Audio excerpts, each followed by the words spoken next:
Might remind you to roll call. Here. Here. Here. Here. Here. To the flag of the United States of America and to the republic for which it stands, one nation, under God, indivisible, with liberty and justice for all. This morning we have Pastor Peterson here to lead us in prayer. Welcome.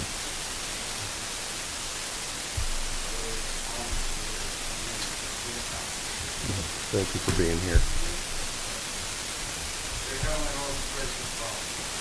We thank you, Lord God, that, Father, there's so many things, so many issues, so many negative, but God, you're positive. And I thank you, Father God, for this council, for this city, to become a positive city. And I just thank you, Lord God. I thank you, Father God, for the election. I thank you, Lord, that, Father God, it'll be going your way. And, Father, that people will listen to your heart. And, Father, that we do what you want us to do. And I thank you for this day as a blessed day. It's blessed coming in, and we're blessed going out. And I just thank you, Lord God, for this meeting today, that, Father, decisions that need to be made will be made justly and right. And we thank you for this in Jesus' precious name. Amen. Amen.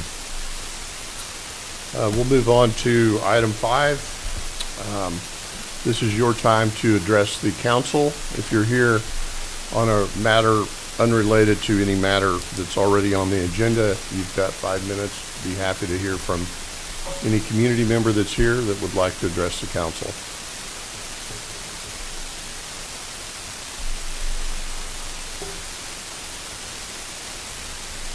Hi, Carissa. Hi. I'm a community member instead of staff for this brief portion. All right. I am talking today about the housing survey. If you haven't heard me talk about the housing survey yet, that's really impressive because I feel like I've given this talk quite a bit. But we are 2 weeks into collecting data for the Reno County Housing Survey. You may have seen it on social media, or if you spend much time on renocountyhousing.com, you may see a pop-up there encouraging you to take the survey. It is very important that we get as many people as we can from all over Reno County to take this survey. It's not just for the people who live in Reno County, but also for the people who work in Reno County and live elsewhere. The survey is available in English and in Spanish. I have plenty of flyers, but again, you can go to renocountyhousing.com and you'll get a pop-up that says complete the survey now, and that's probably the easiest way to take it. So, thank you. Thank you. I took it, and there were some very thoughtful, insightful questions that made me think about my future. And Thank you for very taking good. it. Yep. Anybody else? All right, next item. Everybody looked that over. Any questions? No. I have no questions. I do want to thank Miriam for volunteering her time to serve on the board.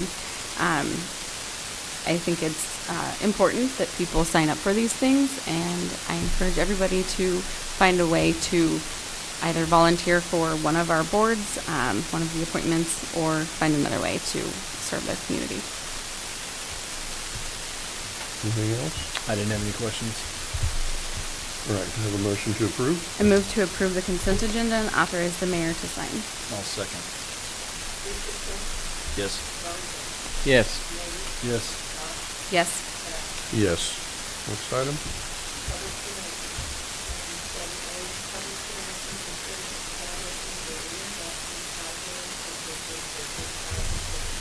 I would move to resume the public meeting. Second. Yes. Yes. Yes. Yes. Yes. Good morning, Council. Dave Sotelo, Director of Strategic Growth. So we are back with this public hearing for the RHID for Plum Creek Phase 1 project.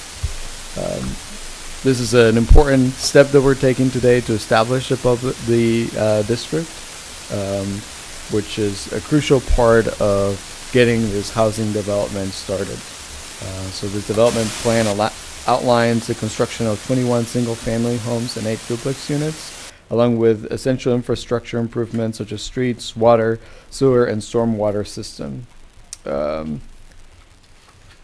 We've discussed this plan in the past, and so this public hearing allows community members an opportunity to voice their opinions on this item.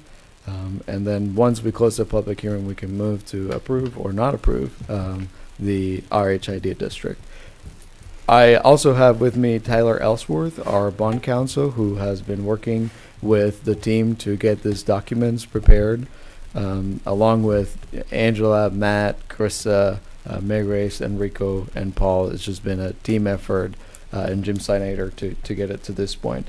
So if you have simple questions, I'd be happy to answer them. If you have difficult questions, Tyler Ellsworth can help with that. I've read different parts of the agreement. It seems like we have a very aggressive timeline. 29 structures by the end of June 2026. Is that even possible? We do have Mr. Strawn here, who is the developer in this project. Mr. He didn't Strawn want is to answer like, that himself. Well, when we started this project, it's been probably a couple of years ago. And we spent an unbelievable amount of time in the engineering and going through that and the processes.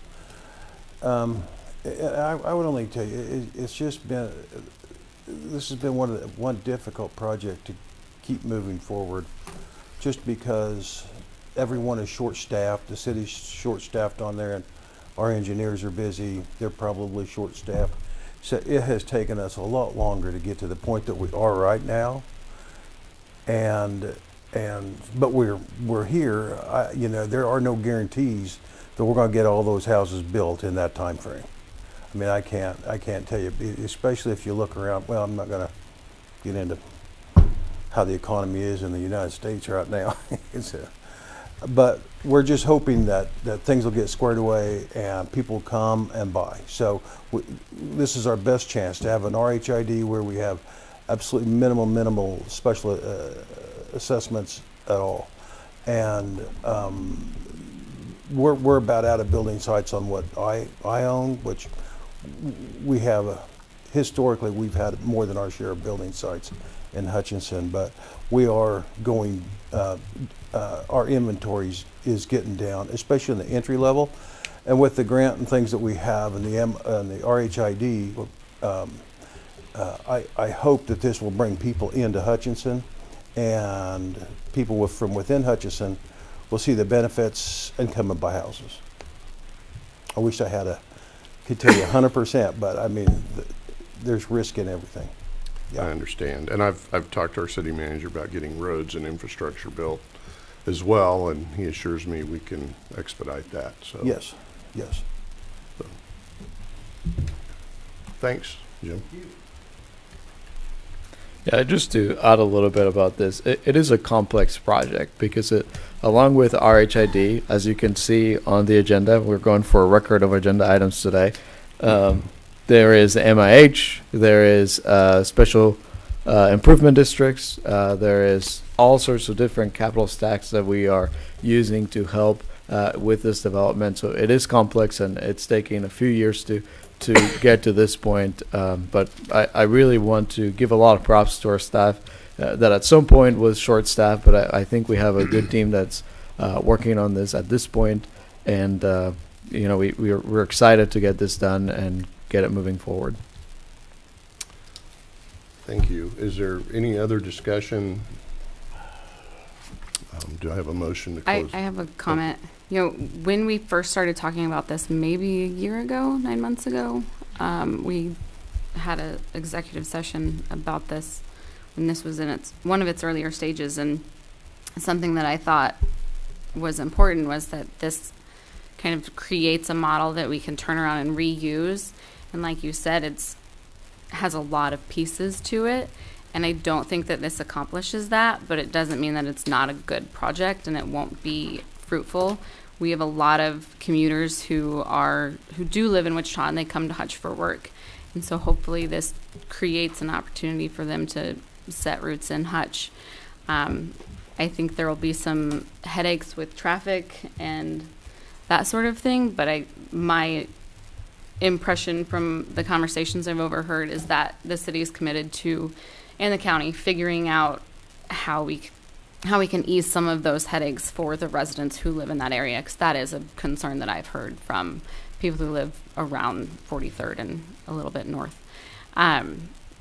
So other than that, I'm excited. Yeah. I think this is a great, any time you're going to build a new home, this is just exciting. So, right.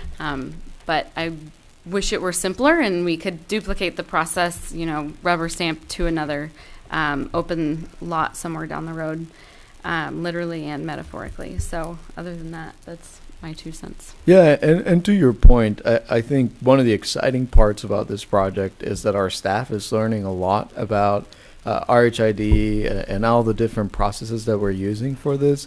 And we're being aggressive and recruiting other developers to the community, folks who own land, and finding creative ways to address some of our needs.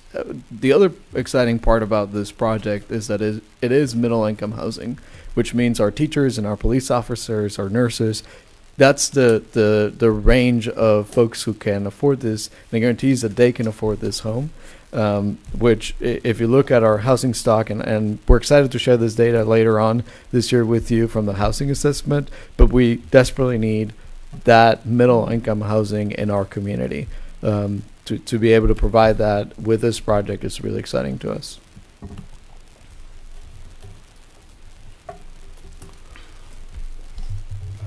Anybody else have any questions? No. Do I have a motion to close the public hearing? What? Public comment. Any more public comment? I thought I asked for that earlier. All right. Hearing none. I move to close the public hearing. I'll second. Richardson, Yes. Garza, Yes. Yeager, Yes. Dodd, Yes. Beck. Yes. Next item. Item number 8, ordinances and resolutions. 8A, resolution determining the advisability of improvements and authorizing.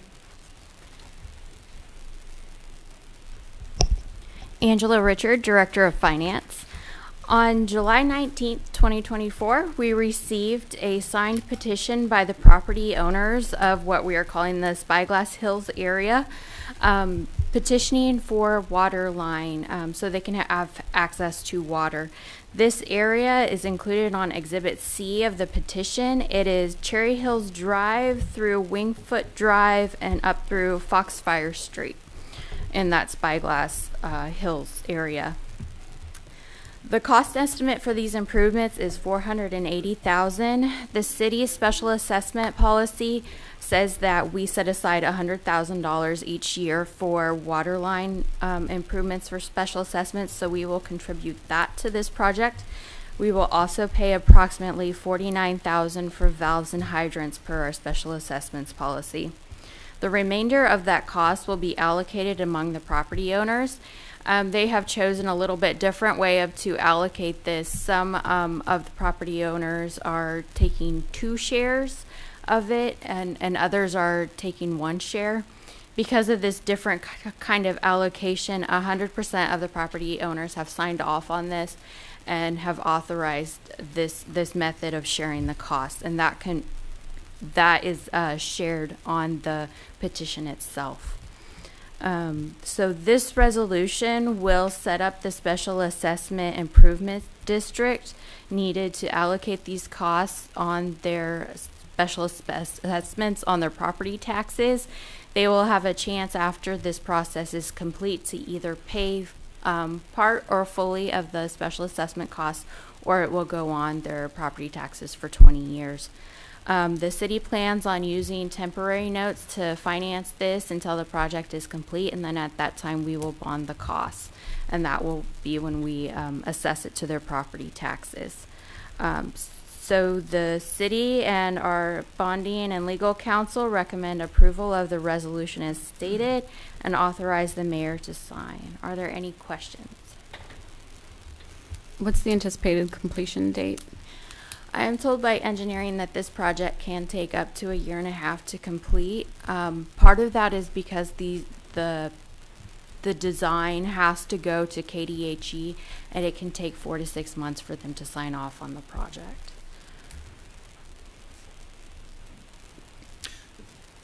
History on this. Yeah. They're all on That's well nice. water right now. They would prefer to be on city water than be on well. Well, I guess I can comment on that. It's a growing concern in our community. There are a lot of wells, private properties running out of water, and this is probably not going to be the first we're going to hear of this. I think it's going to continue to get worse.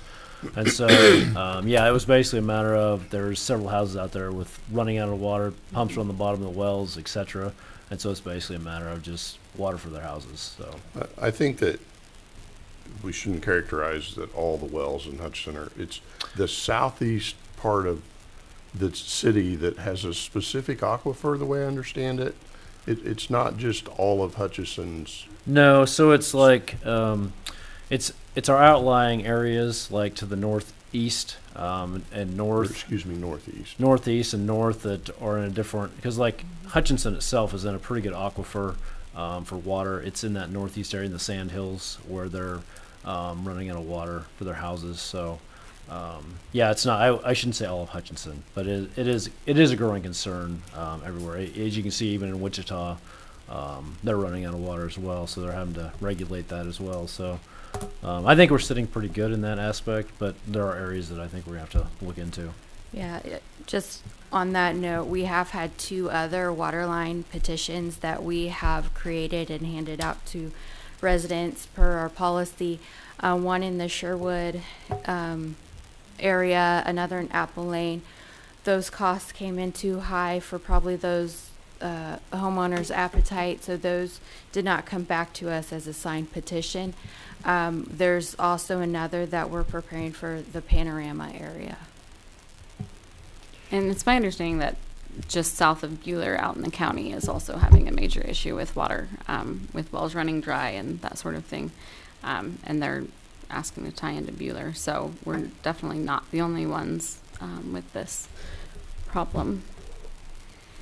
I got a question on you. The water lines, they're going to be put on the side. Are they on the side? They're not going down in the middle of the streets? My reason I'm asking that we tear up streets in order to put these lines in, or are we being on the side of the street to put them in? It'll be in the easement. It will not be Okay. in the street. Okay. I'm just thinking that we have to pick some streets. That's where I'm coming from with that. Well, they just should did they just did those streets, or they're doing them right now, right? No, they've already done them. They're finished. Yeah. Okay. Yeah, that'd be another cost. We have to go and tear our streets up, put water lines. Okay, thank you.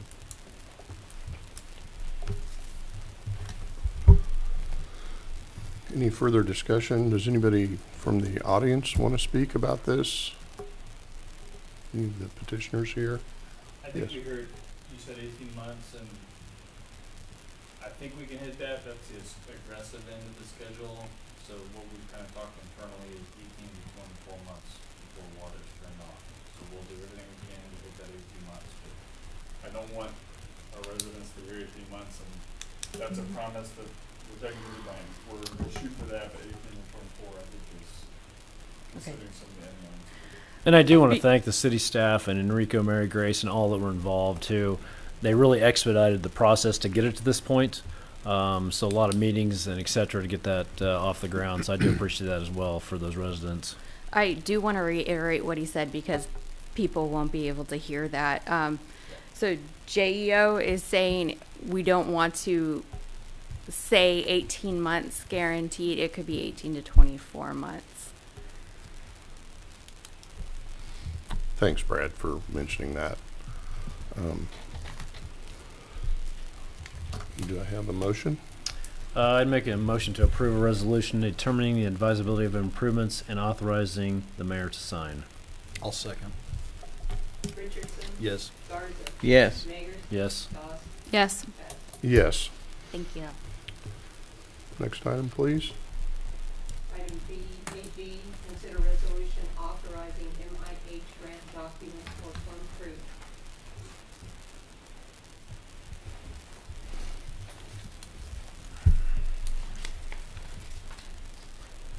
All right. Good morning. Dave Sotelo, Director of Strategic Growth still.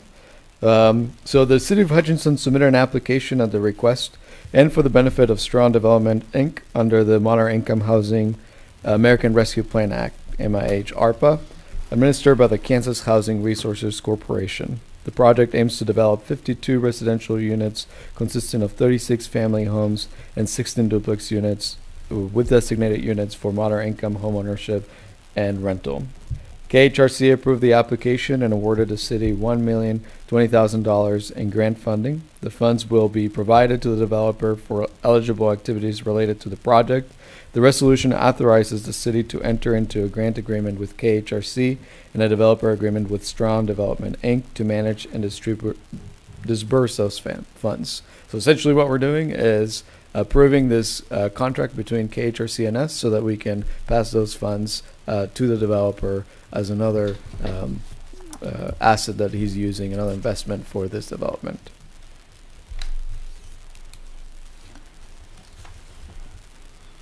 Okay, any discussion on that? Hearing none, do I have a motion and a second? I'll make a motion to approve a resolution authorizing the MIH grant documents for Plum Creek and authorize the mayor to sign. I'll second that. Richardson? Yes. Garza? Yes. Magers? Yes. Goss? Yes. Bass? Yes. Item 8C, consider resolution determining advisability of improvements and authorizing making of such improvements. Plum Creek Phase 1 Special Benefit District. All right. So again, for Stroud Development Inc., the owner of 100% of the property liable to be assessed has petitioned the city of Hutchinson to create a special special benefit district for the development of Plum Creek Phase 1. The proposed improvements include internal local streets with curbs, gutters, asphalt, pavement, landscaping, sanitary and stormwater sewers, water mains, just the infrastructure needed for this development. The maximum estimated construction cost is $1,456,000, with $1,150,000 financed through the benefit district, and the remainder of the project contributed in cash by the petitioner, Mr. Strawn. The maximal principal amount financed to the improvement district is $1,325,000. The cost will be assessed equally per platted residential lot, excluding non-residential areas over a 20-year period. And I will invite Tyler Ellsworth to kind of give some background on this if you guys are interested in that. Certainly.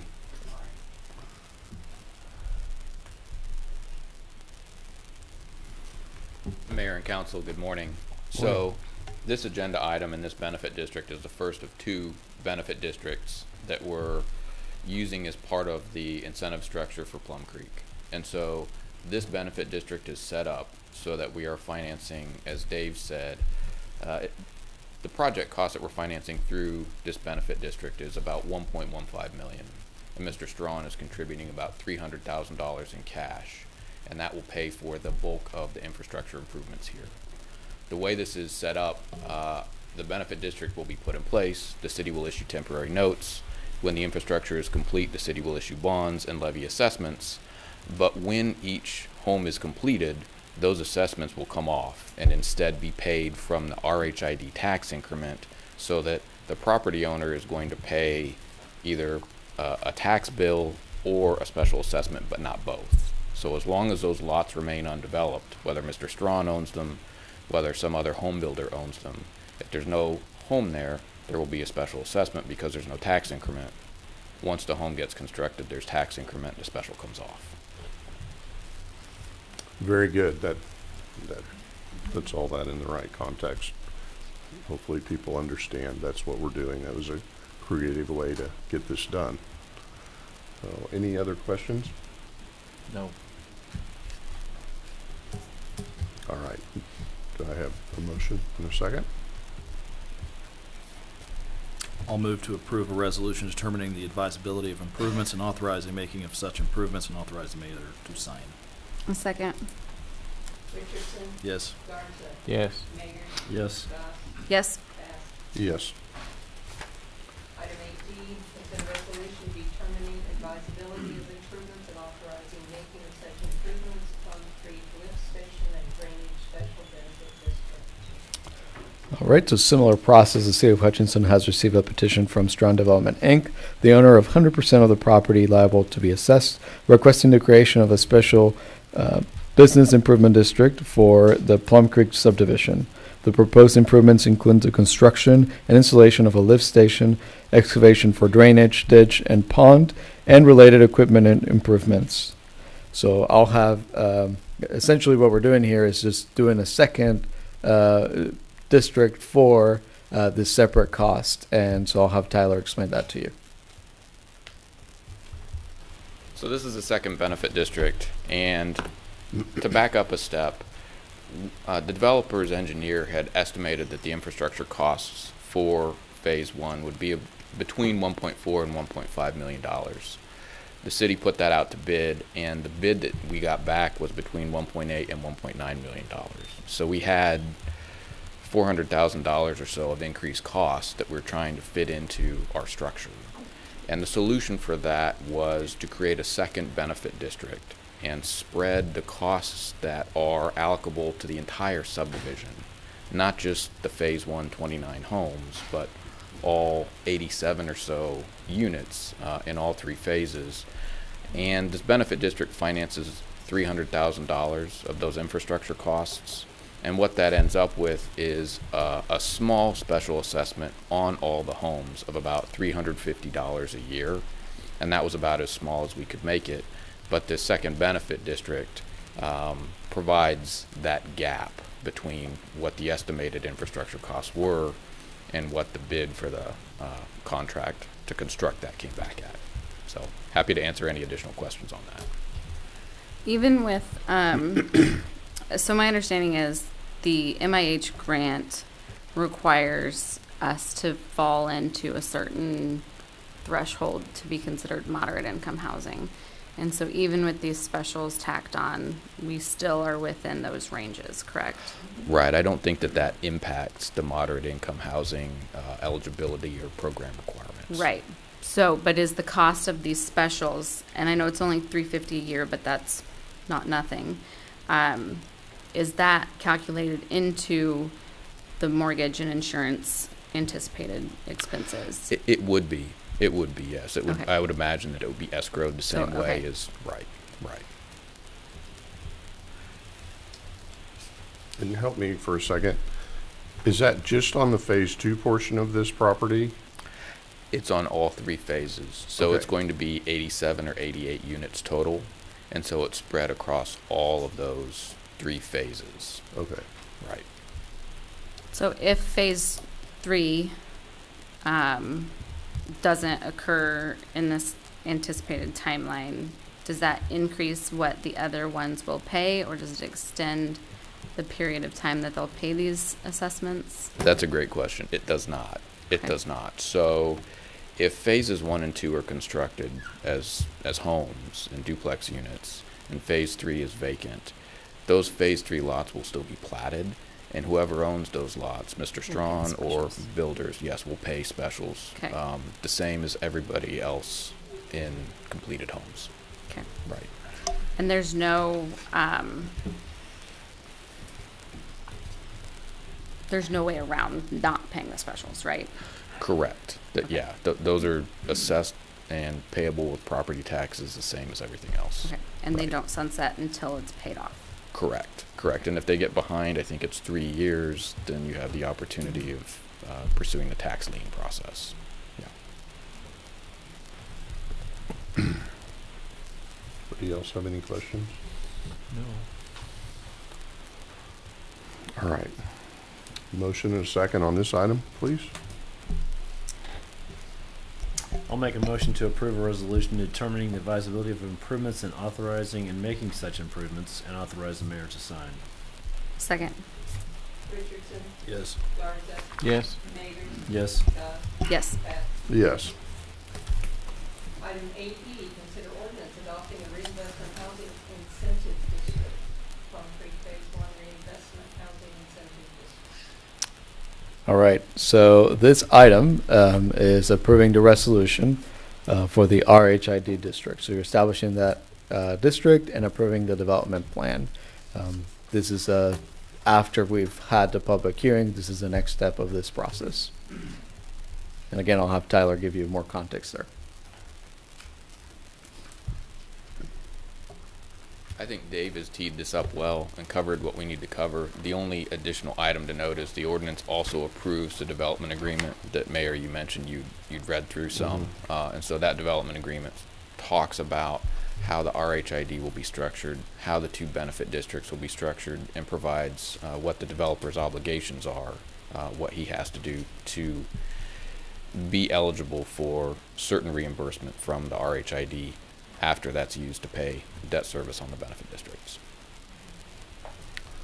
Very good. Any further discussion on this item specifically? Is there Sorry. Is there anything that happens if he doesn't make that deadline? Yes, he will have probably $300,000 to $400,000 of his own cash invested in the infrastructure, apart from what he's investing to build the homes themselves, and he loses his access to be reimbursed for that, $300,000 to $400,000 if he doesn't hit that deadline. And that's the 2026 date? That's the 2026 date. That's right. Yeah. I think that seems like adequate skin in the game. And earlier, Mr. Strawn mentioned that this has taken a lot of time to get all of this kind of squared away. And so I appreciate everybody who's worked on this and structuring this in a way that the risk didn't solely fall on the city for the infrastructure and the improvements. So I feel comfortable knowing that we did take the time, the extra time to structure this agreement in a way that there's some accountability built in with the date and with the non-reimbursement. So. Yeah, I would echo that. I know that these things are very difficult for city staff to figure out the true costs. And of course, they came in higher, of course. So anyway, thank you for your work, Dave and Brian. So do I have a motion and a second for this item? I move to approve an ordinance adopting a reinvestment housing incentive district and authorize the mayor to sign. Second. Richardson, Yes. Garza, Yes. Peters, Yes. Goss, Yes. Peck. Yes. Item 9, new business. Consider developer agreement for MIH ARPA grant between the city of Hutchinson and Stronghill. So mea culpa on this one, because we've approved the MIH grant documents resolution, we don't have to individually approve the development agreement for the MIH ARPA grant, so we can skip this item. You've already approved that. Okay.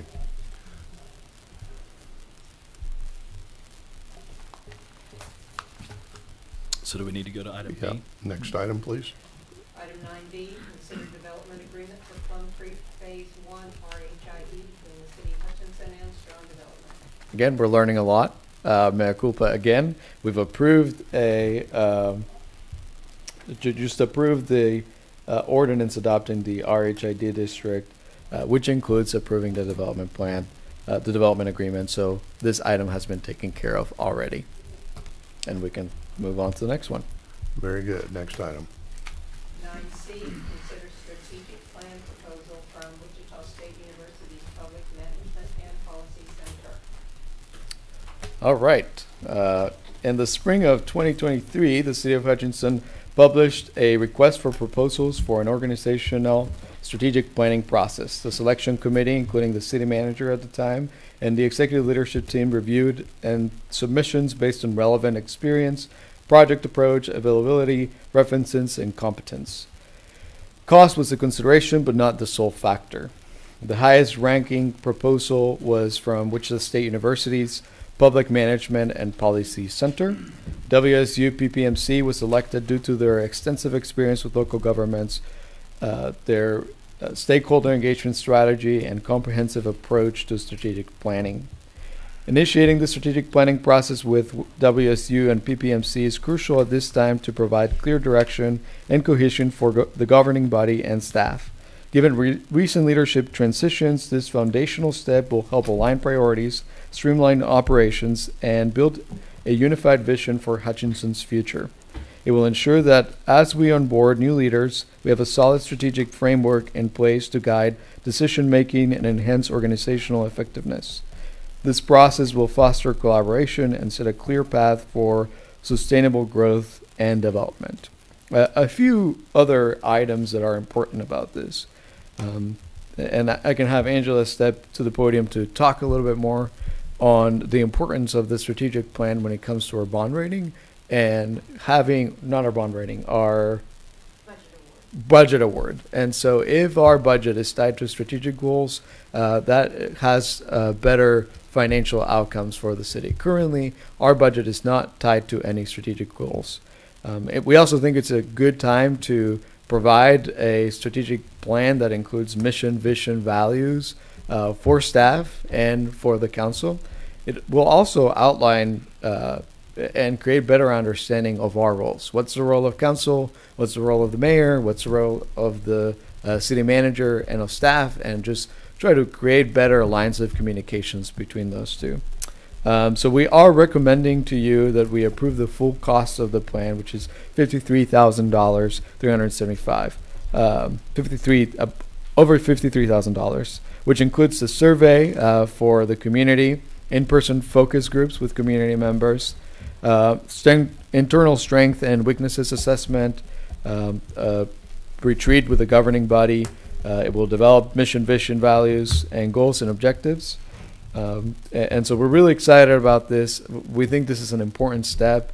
As we heard all over the community, it just feels like there's a right momentum and energy at the city right now, taking advantage of that momentum and that synergy to try to create a good process for us, and goals and objectives will be really important as we move forward. Happy to answer any questions.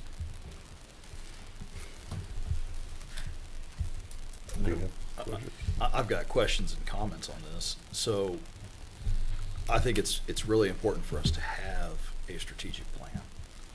It's going to be interesting in regards to how is it made in such a way where it bridges between election cycles and how leadership may change and thoughts in leadership may change. It's also important that staff at every level abides by the strategic policies that are adopted in regards to filling in gaps if people are out or a position is empty, and we've seen that over the last couple of years how important that is. But more so, I think it's important, and this is something that's been the fault of our city councils in the past. All of us take a little blame on this, is we have something like this done and then we don't follow through with it. And that we've heard that from adjacent groups. We've heard that from other people in the community. We pay for these strategic plans and whatnot, then we don't follow through.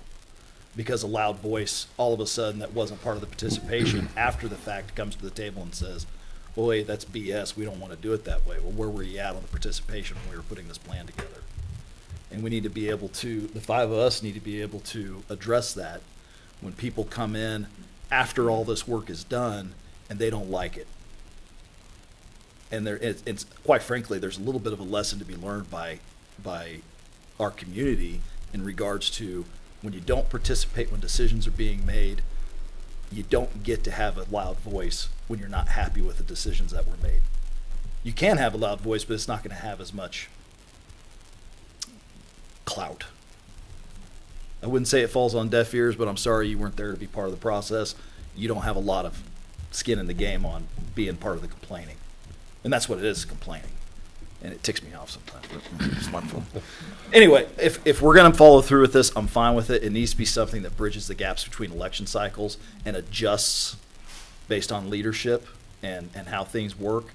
But it also needs to be something that staff at all levels can abide to and create their own strategic plans for their own groups that follows the overarching strategic plan. Yeah, it's not much of a question. That was more of a soapbox statement. I appreciate that. That's really important to staff. And it's a concern we have when we do strategic planning, when we do a comprehensive plan, when we do all sorts of different plans that outline methods that we can move forward. And because of different perspectives from council members and leadership team at the city changes, then sometimes those things can change. What we haven't done as a city, go look at our website, go look at our comprehensive plan. Values, mission, vision have not been outlined. And that's really important, not just for council members, but for staff, to have that developed, to create a better vision of what we want the organization to be and to look like in the next 10, 20 years, and have a really good sense of purpose for the organization. And so strategic plans are not something that we say, this is the roadmap and we must follow it. It's really just a guiding document that can help us make decisions together. And so my sense is that when we were doing the RFP, staff really wanted to ask questions on that mission, vision, values part, because we can still hold on to those values that come from the staff, regardless of what the council is doing or expecting us. And again, if there is some change in leadership, we can have that conversation. But my sense is that what's happened in the past is that we are not having those conversations. And staff doesn't have a strong plan that we can bring to council and says, this is what we agreed to 5 years ago. Check us. How are we doing on that? Is it still a process that you're wanting to abide by? And so, we haven't had that just in the past 5 years, since I've been here, but even before that. So staff is really hungry for that process to happen and hopefully be a guiding document. But again, it's not a guarantee that if all of you lose your next election, then we will still continue following this strategic plan. And I would also like to interject here that an important thing that we need to consider with this strategic plan and to keep on the back of all of our minds is what are the expected outcomes that we want in our community. And so a way to help ensure that the city is accountable to the strategic plan is to bind all of our financial mechanisms to it. And so a tool that helps us with that, this is just one example, is called priority-based budgeting. And so you take all of the buckets of money and then tie that to whatever was agreed upon in the strategic plan. And so if it's more housing, we're going to dump money into that. If it's whatever those buckets are, all of our financial mechanisms will come from that. And so then we can ask ourselves, is this part of the strategic plan? Do we need to be a little flexible here? So it's not rigid, but it's at least ensuring that we will be accountable to giving life to the strategic plan outside of just words. And so that will be a focus for staff, as well as just making sure that everything that we said we were going to do will make happen as best we can. So. And I would like to see, as we have a strategic plan put together, that the KPIs for different groups within the community are tied to that strategic plan, to where it's not as much opinion based. It's more your performance or your goals as part of your role within our staff. How does that meet with our strategic plan?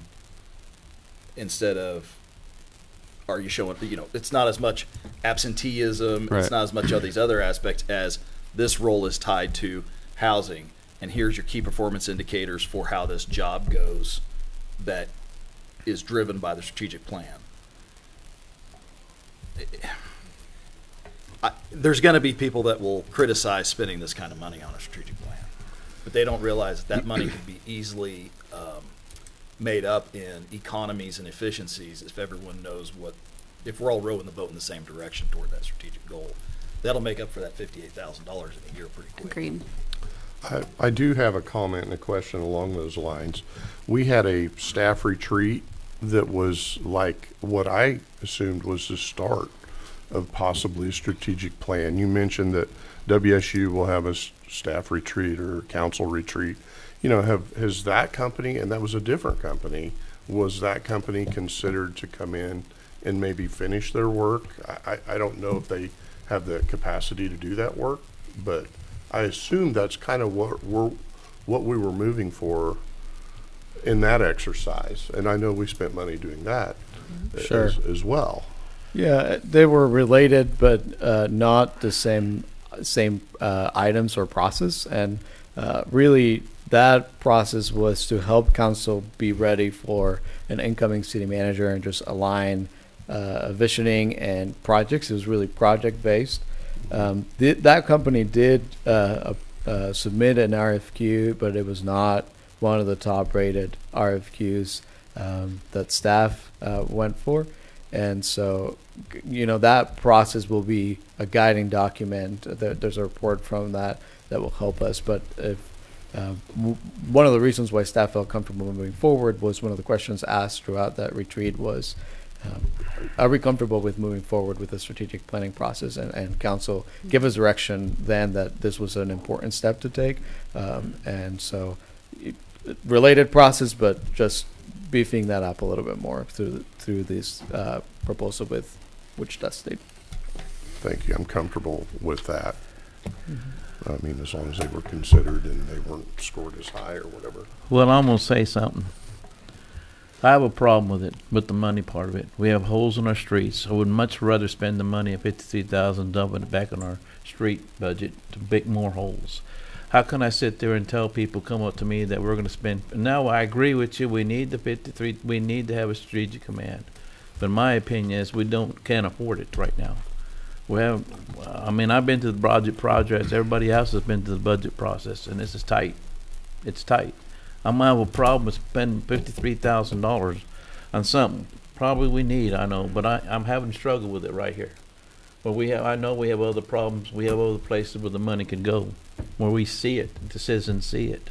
And I guess you were right, Mr. Councilmember, you'll see it later on.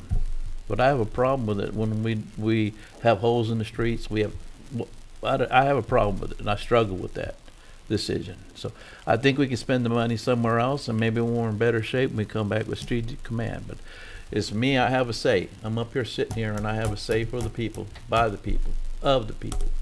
And I think we can spend the money better.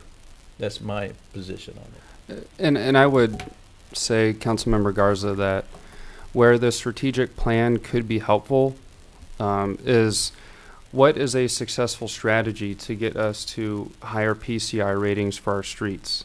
And then if we have key performance indicators or certain objectives to say, okay, we're going to make sure that an average PCI of all of our roads is 70 or whatever that threshold becomes, then we can start pouring more money into that so we can get our expected outcome. And so I get in the short term, the analysis could be 53,000 for these potholes to get some immediate fix, but then how do we fix future potholes?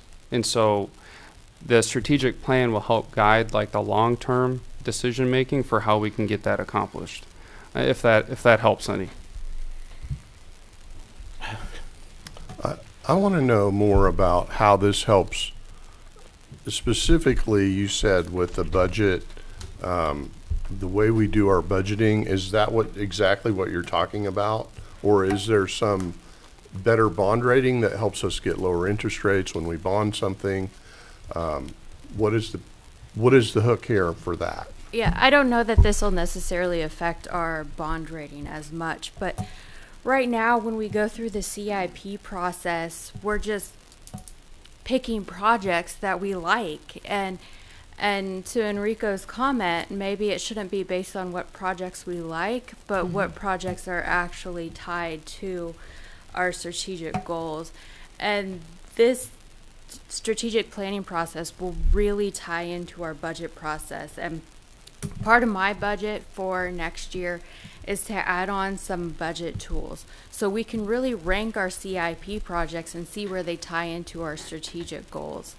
Right now, we don't rank our CIP projects. We don't say, okay, this one's going to cost us more in the long run in maintenance, or this one's going to save us. And so it's going to better help us pick those CIP projects that get us to where we need to be. So I guess that's a little bit of my soapbox too. I agree with you, and I think that when we go through the CIP worksheets, it is hard to determine what's the actual value of this, because it's not just this project costs $100,000, it's in this part of town, it's for this certain project.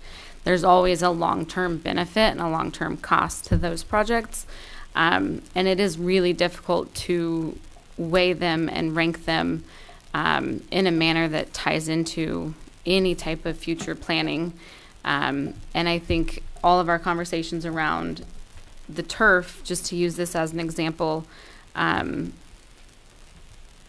didn't feel, to me, it still doesn't feel right to invest all of the money in the turf when we don't have a strategic plan for Fun Valley and how that ties into tournaments and tourism and all of that. And like, is that even the best section of town to invest in? Is that the best segment of tourism to invest in for us as a city, when it opens up a whole bunch of other challenges too, because the turfs aren't just the only thing that needs improved out there and at Hobart and whatnot. So, without a strategic plan kind of guiding us to what to look at for down the road, I see a lot of value in this, and I think that without it does complicate making those CIP decisions, making the budget decisions.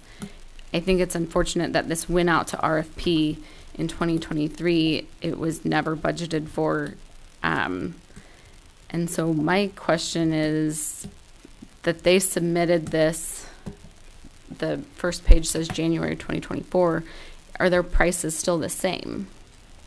Like, is this still a guaranteed 53? Yeah, we didn't feel comfortable the spring of last year making a decision on a strategic plan because we had a change in leadership, and Mary Grace was just wanting to make sure we had a long-term city manager before we make that decision. And so when Enrico came in, staff reached out, we were in conversations with Wichita State, and so we asked them to give us an updated timeline and budget. And so what you're seeing here is that updated timeline and budget, Okay. Which was close to what they had offered in the past. We just wanted bigger emphasis on that mission, vision, values, which was a really important part of the RFQ, but we just really wanted to question their capability of doing that. Yeah. And I think with a strategic plan in place, if we had had a strategic plan in place, it would have made Mary Grace's job, the mayor, John, your job at the time, a little easier without permanent leadership in the city manager role to guide us and tell us and to tell staff where we're going, because I think everybody was floundering a bit without something like this to refer to. And the most important thing of a strategic plan is that you use it and you frequently refer to it for decision making, and it doesn't just sit on the shelf and collect dust, but you make your budget decisions and your staffing decisions based on that. So if you go forward with this, what's the process? What's the timeline? Is it something that's going to happen pretty quickly, or? It's somewhat of a long process, so I'll refer you to, if you have that in front of you, it's page 10 of your proposal. It outlines the budget, and then before that, it outlines the process here of the strategic plan. But we will get started. I'm trying to find that in front of me.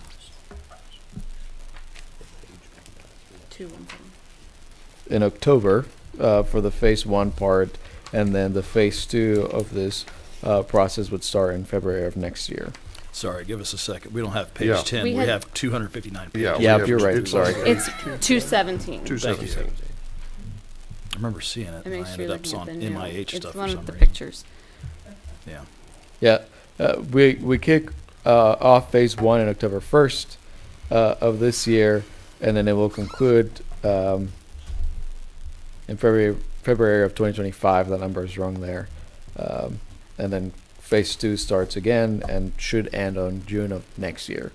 So pretty much going along our budgeting process for that phase 2 part. I appreciate this timeline. My biggest concern is that our survey period falls right before a national presidential election, and we just got done doing the housing survey and another survey.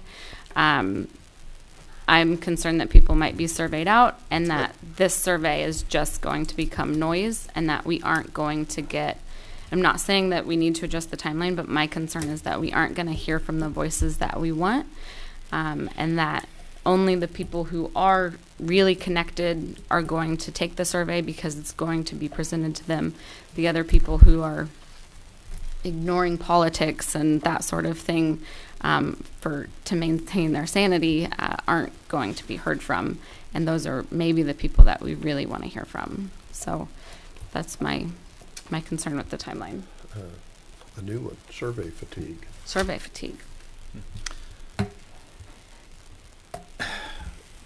So what is stopping us from developing overarching mission and vision values in a workshop session among city council, and like we did this last spring, not going full-fledged into this, but get some kind of overarching mission, vision, values statement and go through what we just had on Tuesday of last week, maybe another 1 or 2 of those type of meetings, taking that information and giving ourselves, a 10,000-foot view of what we want to see done, even if we want to do a full-on strategic session like this, workshop, in a year. At least it gives us something to work from with what people are saying are pains right now and what they see as important in our community.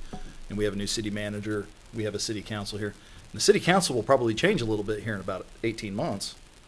So I would say at least having a workshop, a Saturday, like we did last spring, with the goal of developing these mission, vision, values is something we could do.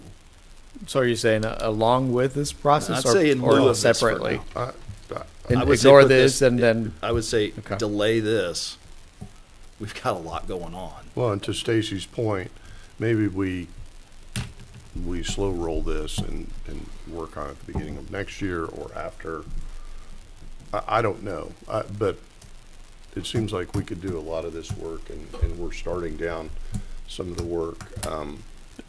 Yeah, I would say that it is really helpful to have a facilitated process with professionals who've done this work all over the state. That's really helpful. It also takes away from staff doing projects like we are presenting to you today that are time consuming. This process is time consuming. Planning that workshop that we had last week was time consuming and certainly capable of it.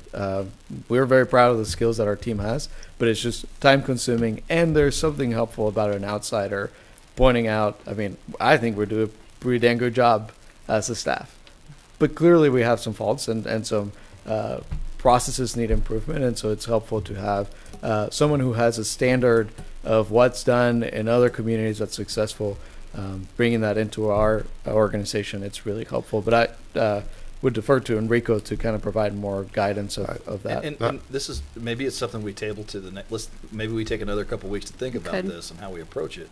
But I'm going to say something, this is a pessimist in me. We had good turnout last Tuesday, I thought, in regards to community meeting. We do another community meeting, you're going to see 90% of the same people there at the same meeting. We see a lot of the same people that are involved in our community at these meetings, and it's a very small percentage of our total population. Our challenge is how do we motivate more people to get involved? And we have a lot of people that have commented like, what's the point? Which is not the right attitude to have. But because what we end up with is we have major decisions that are made. And you have 3 or 4 directions that are put out there by the community where they want option A, option B, and option C, sometimes option D. And we can listen to all of them.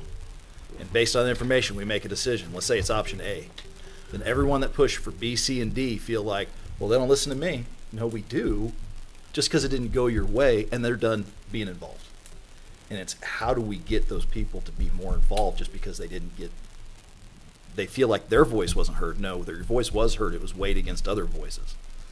And a decision to wait, it didn't go your way, but that doesn't mean we weren't listening. And I think that turns people off from being involved, let alone just, some people think it's a hassle to be involved. And it can be, but it's still a lot of effort to complain about it after the fact too. Yeah, and I guess, that's something that we're aware of as a team. And so after our meeting last week, what we know is that we knew a lot of people at the meeting, and there was a lot of folks who we didn't know. And so our challenge is, how do we meet people where they are? One big part of our population is Spanish speakers. I know that I didn't have to translate for anyone at that event.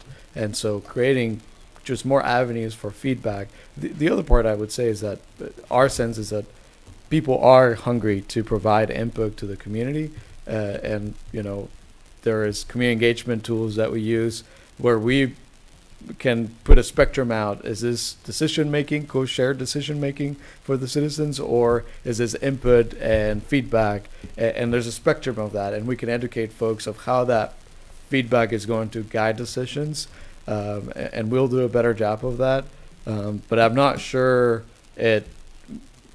because there might be risks involved, is not worth engaging in that process. I understand. I think coming back to the strategic plan, it's bad data. If we pay for this and we get bad or very low participation data, it's a waste in a lot of ways. Sure. So I think that we're stuck on the survey part, which is one of like 14 pieces of this whole thing. To me, this is a request from the staff asking for a tool.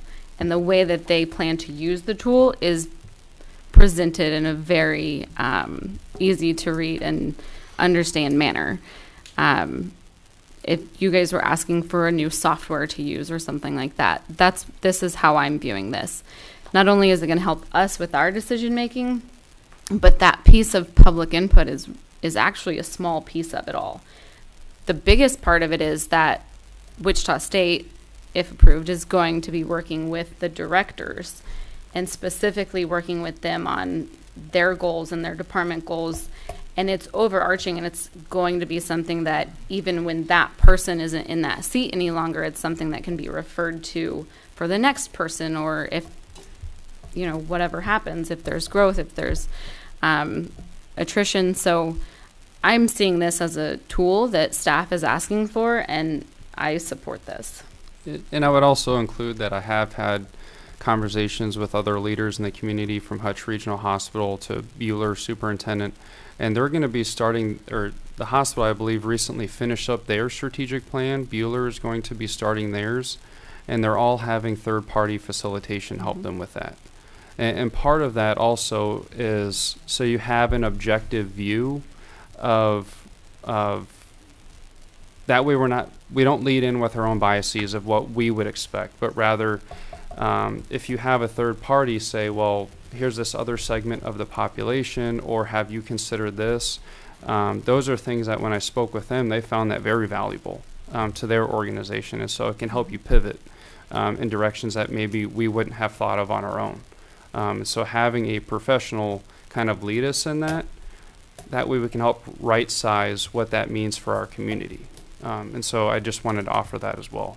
I understand. USD 308, we just completed one in the past 12 months as well. And this is done in the context of all that's been done before this. And so, you know, part of, I've done strategic plans before, and part of that, especially when it comes to community-minded strategic plans, part of that process is reviewing documents and surveys and feedback that's been provided in the past, whether it was the community's ARPA stakeholder engagement project, whether it's a housing assessment, the community health assessment. That helps guide these documents so that it's not just what the city thinks the city needs to do. It's, you know, we develop a process to include all of that context within this. And even, again, I'm advocating for this clearly, but even though it is $53,000, that could potentially save the council from tripping over our own feet and getting too excited about something that we have no business being strategically excited about, and moving forward with a CIP project just because it's, you know, fun and exciting and we think it's a good idea, when strategically it's not a good idea and all signs point to not approving it. So yes, it's an investment, but it could potentially be a very good tool for us to use that could potentially save us money down the road. You know, I'm kind of with John and Steve. I almost wonder if we shouldn't table this to think about it a little bit more, because it is a lot of money to throw out there to go through this process. I mean, that's just my take too. I don't know. Can I ask this question? And I would put this on Wichita State. All right. If this is completed, I would want some type of organizational way or plan that this strategic plan can be adjusted for changes in city council members without completely flipping the boat upside down for staff, to where say, okay, we have new city council members. Here's how the KPIs have adjusted. It's more important for housing versus streets, or it's more important for streets versus housing, or rec goes to, so it can be adjusted by a change in city council leadership without just completely throwing this out and starting all over again with every new city council. How would they address that? I would want to see something like that. Because you do see it a lot where companies do strategic plans and then somebody new takes over and you start all over again. Yeah, so it's yeah. we're not accomplishing anything if we keep doing that. It needs to be flexible with changes in city council without completely throwing off staff. I'm wondering why we didn't do this when we did a strategic, or when we did a comprehensive plan in 2017, why this wasn't a part of that. I mean, we can glean information from the comprehensive plan, I get it, but it's not what we're talking about. I'm just thinking of all the things that coulda, shoulda, woulda, based on information that we had at that time.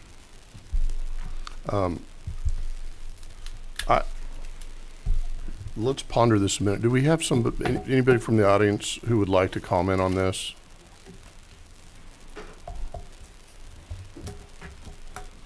Are you commenting as a staff member, or are you commenting as Community a member of the community? Tell us who you are and what. Mary Grace Clements, work for the city and I'm an active resident. One of the things I want to consider is in most companies, what my experience has been, I understand the strategic plan. I think one of the pieces you're missing is the fact of the mission, values, and direction that you want this city to go in. And while you'll have a change over in council as to the focus of those core values have to be established, because all decisions that are made with CIP, with any other of projects and things of that nature, have to be driven through those entities. And that's the stabilization. That's how we continue to have stable focus, because what we experienced was turbulence within the ranks of all the directors. And it became a silo mentality, and it became a, what's the project that's most important for each individual entity as opposed to a community. So what you're establishing is what is the vision, what is the mission, what are the values of this community, of which decisions are made to achieve those principles. And that's something that I think we need to make sure we're considering. And yes, the faces and names might change on both sides, commission and players, but those core things shouldn't. That's my point. I'm curious if something like this has been established. I mean, we have overarching goals that we're supposed to meet as a city council and city staff in regards to how we serve the community. Right. And if those have been done in 10 years, 20 years ago, and they were just kind of ignored, I want to make sure that if we do something like this, it's something that we live to on a daily basis, and we just don't. And working from a public sector where we had these very strongly, and in a scenario where we were established, but fast forward 5 to 7 years, we had to readjust and adjust them because we weren't the same company. But every decision that anyone who presented to me was saying, which one of the values is this project meeting? And that's how we stayed true to our mission and to our values. And I get when City of Hutchinson was founded and the city council was put together, Correct. The mission and what it was serving is probably different than it is now, a little bit, but. And it's a valuable tool, and what Angela and what we talked about was a valuable tool is how do you measure where the projects are going? Not so much of it's what's the community and where's the focus and where's the vision. We have the downtown master plan. We have all these events. We have all these things happening, and how do we make sure we're corralling them in the same focus of where we're going? And that's what is the piece that the staff is looking for, is to have that balance, to have that vision and that focus. I mean, I'm not arguing that at Yeah. all. I mean, the last 2 years, that's been something that's been, I think we as everyone in this building kind of hungers for something like that.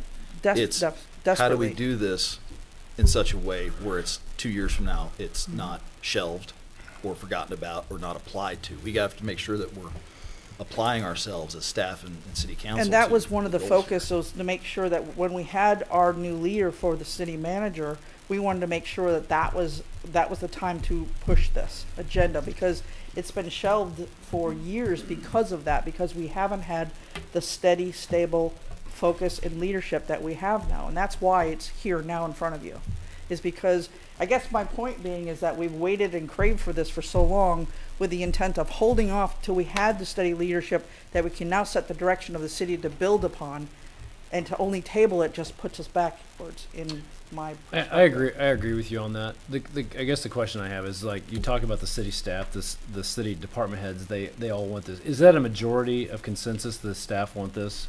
Yes. And so we're looking, and I'm new to this, so we're looking at budget. So you've got $53,000. So where does that come from out of our budget? Is that something we have to look at and go, okay, we got to pull from here and give up this? And there was, prior to even my tenure here, and prior to the one before me, there was a whole work that was done by all the staff, and it was all the direction. There was an excitement built that just got tabled. And then we're 2 years beyond. And I don't want to slow things down. That's what I'm asking. At first, I had budgeted this in the 2024 revised part of the 25 budget. I took it out partially because I know that other departments are going to underspend their budget, and so I feel like this won't really affect where we end up at the end of 24 or 25, because we'll have those other savings from departments that don't fully spend their budget. I think it's important to consider that we asked this group, we asked for this RFP to go out. We said before this went out that we value that and we wanted to have a plan. And now saying we don't, even though the RFP was put out under a former city manager, I think it's an opportunity at this point that we don't have to do another RFP and wait and all of that. We could approve this now and move forward, and it would be to Enrico and to the rest of the staff's benefit. But we did ask for this RFP. I'm not arguing with that. I'm just making sure the product we're buying going to be the right product for what we need. And to speak to the product, one thing we could do is bring the folks from Wichita State to kind of walk you through that process and what's done in other organizations, and how it would be implemented here. We can do that too. And we were provided, I think when the RFP went out, or when the first rounds were coming in, we were provided sample documentation. Do you still have those? I think I have them in a folder, but. Yeah, we still have those. I can't remember if you were provided them or not. Okay. Rebecca Kiesling was the lead on this project before I took it over. And I should say, this was where we took direction again to take this on was the retreat we had earlier this spring.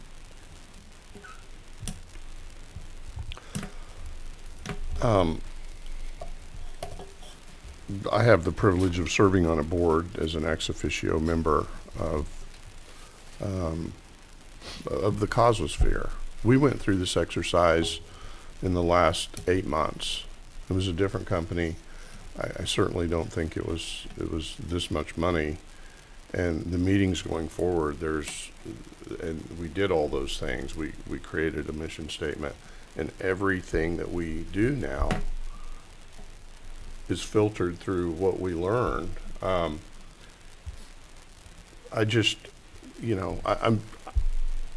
need a minute to ponder this, and I'm feeling that from the rest of you. I know you don't need another minute. I want a minute. I want to honor staff. Enrico, of course you want direction from us. Hopefully you're getting a little bit, but. Would it help if we had WSU come up here?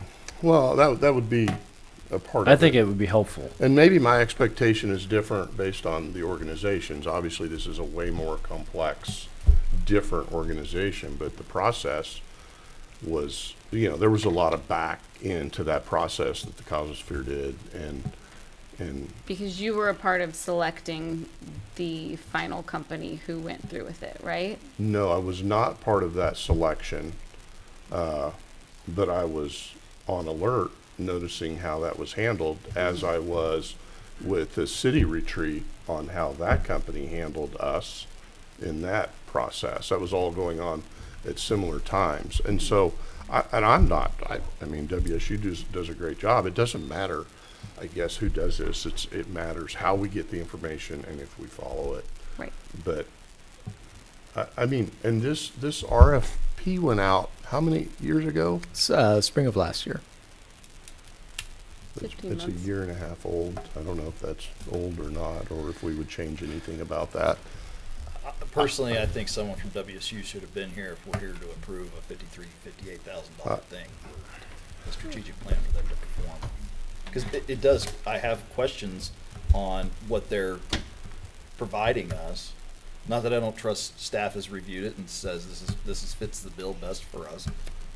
I want to make sure that we have questions answered too. Well, and my thought process here is, with that other thing that I witnessed, it worked perfectly. Everything we discuss filters through that, and it's easy to understand.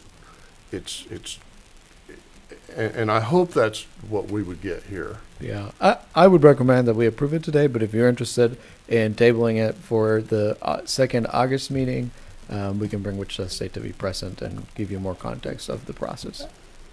I anticipate that meeting being full and long already. I don't know that it would be appropriate to add on a presentation. Council members, I'm also completely comfortable just deferring this item Because if there's anything I've ever learned, especially today fitting, that you never want to vote under confusion or pressure. And so with that, we can look at some meeting in September to get WSU here. They can bring a presentation or something for you all. I think that that's fine, because at the end of the day, we want this to be right. So I mean, really, if you think about it, I mean, it's rare that we have something that we approve to pay an outside entity, and a member of that outside entity isn't here to answer questions. Fair enough. Any other comment from the audience? Any other discussion? If not, would you please put that on a future, make that a future agenda item with them being present? And Certainly. I'm going to do a little more research in the background. I hope that you all would do the same thing. We think it's important. There's no doubt about that. I just want to make sure we're clear on what we're getting. Right. Sure. Right. Thank you. All right. Thank you, Dave. Next item. Item 9D, consider approval of water purchase agreement with Water District Number 101, Reno County. Good morning. My name is Brian Clinton. I'm the Director of Public Works. Yoder has experienced nitrate levels exceeding permissible limits set by the Kansas Department of Health and Environment since the first quarter of 2021. To address this issue, they have requested to purchase water from the city of Hutchinson. The water purchase agreement that is in your packet was developed by staff from both the city of Hutchinson and Reno County, and it's already been executed by Water District number 101. Just to kind of give you a perspective for what the amount of water that they're asking for 32,000 gallons per day, which equates to about 11.6 million gallons a year. And again, to put that into perspective, in 2023, the city provided 2 billion gallons of water to our community. So with that, I'm happy to answer any questions that you have. They've been waiting on this for a while. And we've hammered this thing out. And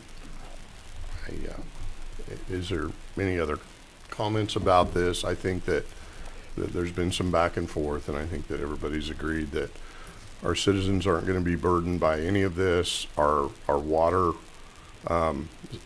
supply is not going to be significant, like, I don't know what percentage that would be. I don't have. It's about 0.6% of what we provided in 2023. Yeah. So.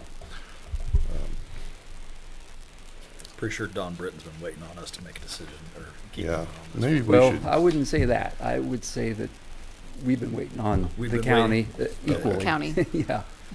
It's been a back and forth. The citizens of Yoder have been waiting on this for a little while. Is that fair? That's exactly right.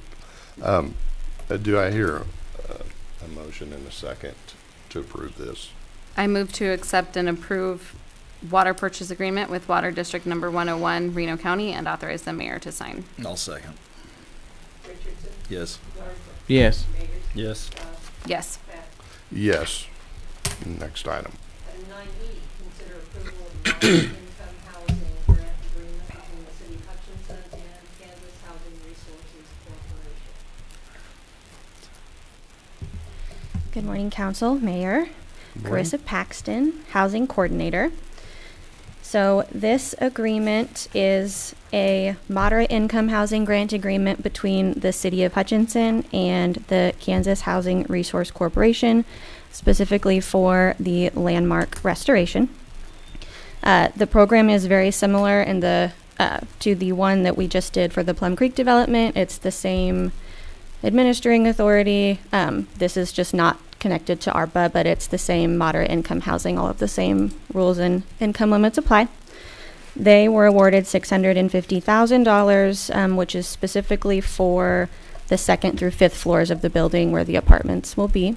Who's they? Meyer Landmark. Okay. The landmark restoration. Upon completion, we will have 36 units on floors 2 through 5. This does not go towards retail space on the first floor. So.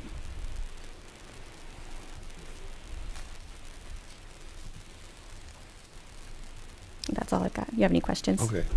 No, and all this does is a grant agreement that says we administer the funds, right? Yes, when with MIH grants, they are given to the city to administer to the developer. So we will be basically a pass-through for these funds.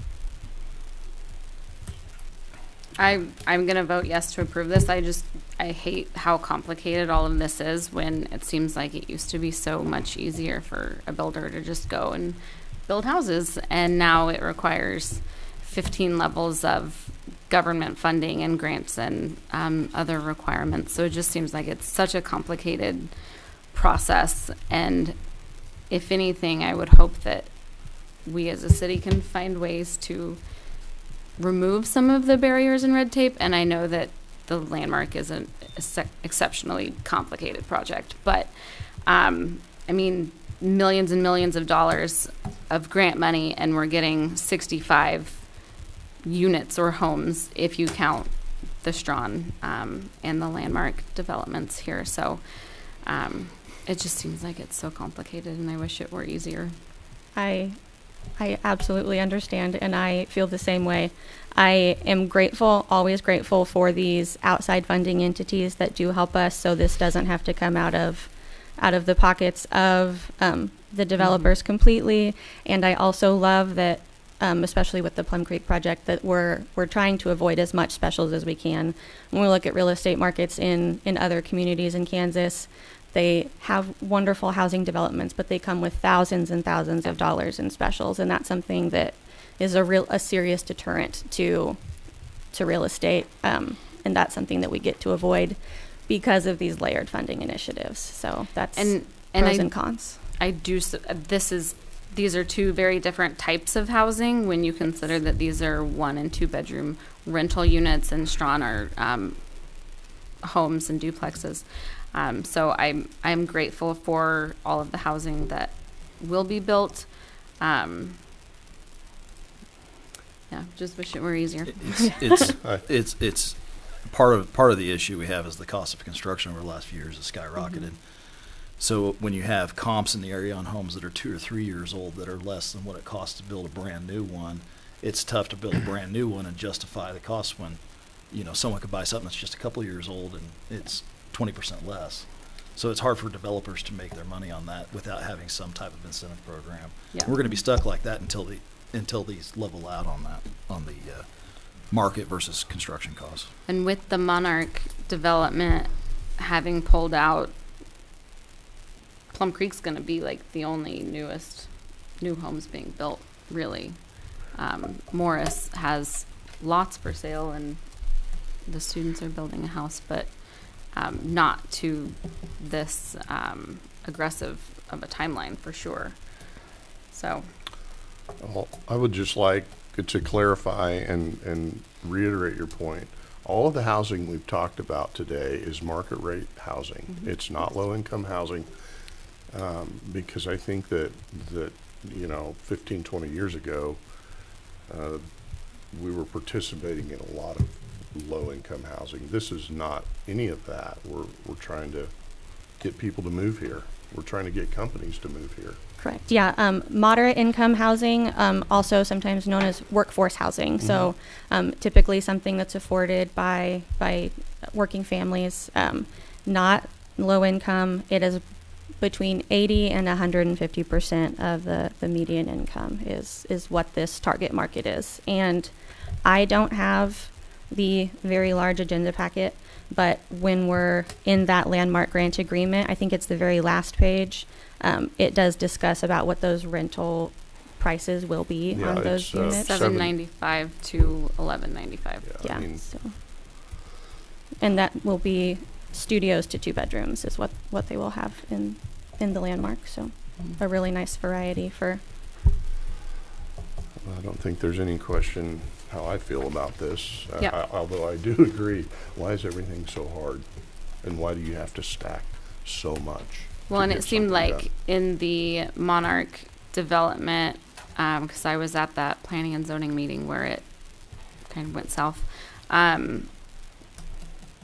that developer seemed like he was willing to come in, and he didn't have the grant funding, and he didn't have all of that, but he was willing to come in and build homes. And then the HOA residents shut it down for, well, there were other things, floodplain issues, but people were very much against it.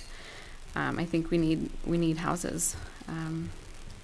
Our housing stock is challenging, as I'm sure we will learn in the survey. And I am grateful that the 2 MIH grants, they are different, and not a lot of communities are awarded 2 in consecutive years. So we won't likely be eligible for the next MIH grant, and the funding is changing, correct? So we were actually awarded 2 in the same year. The Okay. Strawn was the first round in 2023, and Landmark was approved in round 3, and which can be very rare to have 2 MIH awards. But we have built really good relationships with the Kansas Housing Resource Corporation, and they really value our staff and the relationships that we've built, and they have really great trust in us and our abilities to execute on our agreements with them. When we had discussions with them about what future opportunities look like, and they were not at all of the mind that we wouldn't be able to apply in the very next coming years. So. Well, and you always have to apply to find out. I mean, you have to shoot your shot. Absolutely. And relationships matter. Yes, on they every do. level. Yeah. So, I move to accept and approve moderate income housing grant agreement between the City of Hutchinson and Kansas Housing Resources Corporation, and authorize the mayor to sign.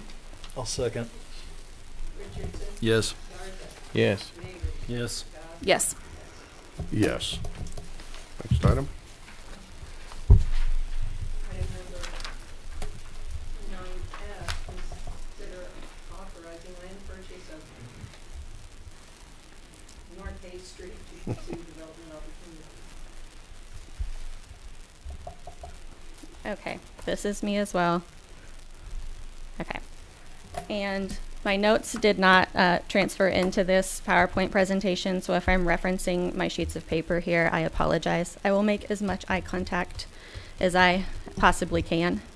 I have a lot of information that I wanted to provide you along with the discussions about this land acquisition. I've had quite a few meetings with RDG, the planning company who is producing our housing assessment, and they have given me a lot of preliminary data that I think they probably normally make you wait on, just so I felt really comfortable having this discussion with you, and I felt like I had enough facts to decide that this was a really good opportunity for us. So I am going to talk a little bit about that preliminary data, and then I'm going to discuss this land acquisition that I would like you to consider. So we have engaged almost 700 community members during our housing assessment process so far, between our listening sessions and our survey responses. It has provided, the listening sessions gave us really great context to the things that we're seeing in our preliminary survey data so far. Based on those listening sessions, we had a lot of reoccurring themes that we heard. We had 10 sessions, so there were a lot of things that kept being brought up. And some of those, let's see here. Okay. So we heard a lot that we have too many 2-bedroom homes and not enough with 3 or more bedrooms. And then even the 2-bedroom homes that we have, not very much opportunity for ownership. There are a lot of rentals. Our local contractors are struggling with the rising costs, like we were just talking about, the need for all of the development incentives. We have what RDG is calling a slow absorption market. It means developers and builders are struggling to front end those costs to build developments. It's easier to build one custom home at a time when your buyer asks you, this is what I want, than it is to go all in on a subdivision and, gamble with the real estate market. Our town's wages are lagging behind the state and federal averages. We knew that. Our median incomes and the incentive programs that are built around those averages, like moderate income housing, they don't necessarily always meet the needs of our income brackets. So like in Johnson County, your teachers and your police officers, they fall into that 80% LMI because their average wages are just so much higher. The top end of that wage scale really affects where the people who are in that workforce housing category fall. So because we have those lower wages, we're contributing to what we call a undervalued neighborhood, where our houses aren't quite worth what they should be. This also contributes to our workforce living in smaller and cheaper housing than they would be eligible for in other areas because they would be in that LMI category. It keeps them in their starter homes for longer than they would be in other areas. And then, while we're talking about starter homes, Hutchinson has one kind. It's something that was built before 1955. It's a 2-bed, 1-bath, maybe a 3-bed, 1-bath. It has a small 1-car garage. I'm sure you can close your eyes and think about thousands of them in our community. It's not quite what we're seeing that people are wanting in their starter home anymore. So they're waiting longer to buy their first house, and then 2 beds and 1 bath just isn't enough anymore. So they're looking for bigger homes for their first house. So a lot of our 2-bedroom and 1 baths are being used as rentals because it's not quite the starter home that we're desiring, that we're looking for. What they want, was what we heard, is what they're seeing in other communities: entry-level, newer construction, townhouses, condos, downtown lofts, etc. So we're missing out on a piece of that market because we haven't been continuously building entry-level housing for a variety of types.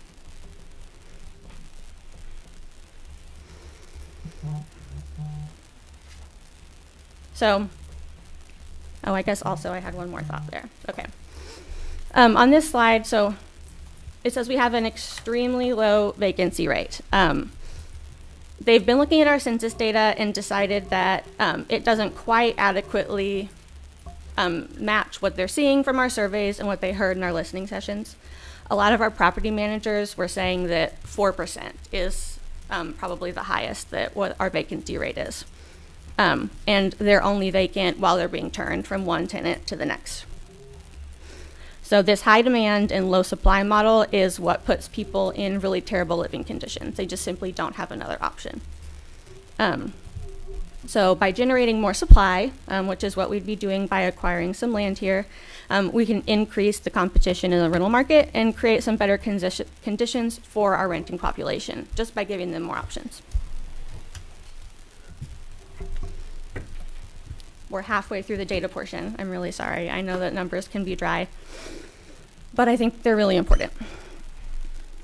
So data on the next 2 slides is from our housing assessment data points and the 2020 census. So between 2010 and 2021, we demolished more homes than we built. We are netting a negative 11 units annually, just based on what we're demolishing. And since our demolitions have stalled over the last couple years, we're at approximately 13 units per year is what we've been building since 2021. And that does seem like a lot of demolitions for us to be netting negative new units. But according to that vacancy data, we have 882 units, give or take, which is about 42% of our vacant units that are called other vacant. That means they're not on the market being sold. They're not just waiting to be listed, undergoing a renovation. It means that they're dilapidated, they're fire damaged, they're uninhabitable, they're foreclosed on, or they're stuck in like a probate process, or they're not stuck in a probate process, just nobody's living in them because they've been passed off on. So a majority of those are not inhabitable. So we really can't even say that we need to stop demolishing because then that will affect these numbers. It's just not the answer. And that does not count the homes that are currently occupied that are in terrible condition that people are still living in anyway.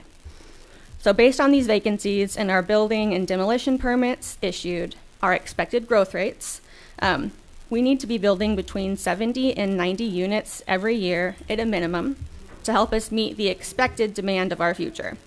And most importantly, to help take care of the people who really need better housing today.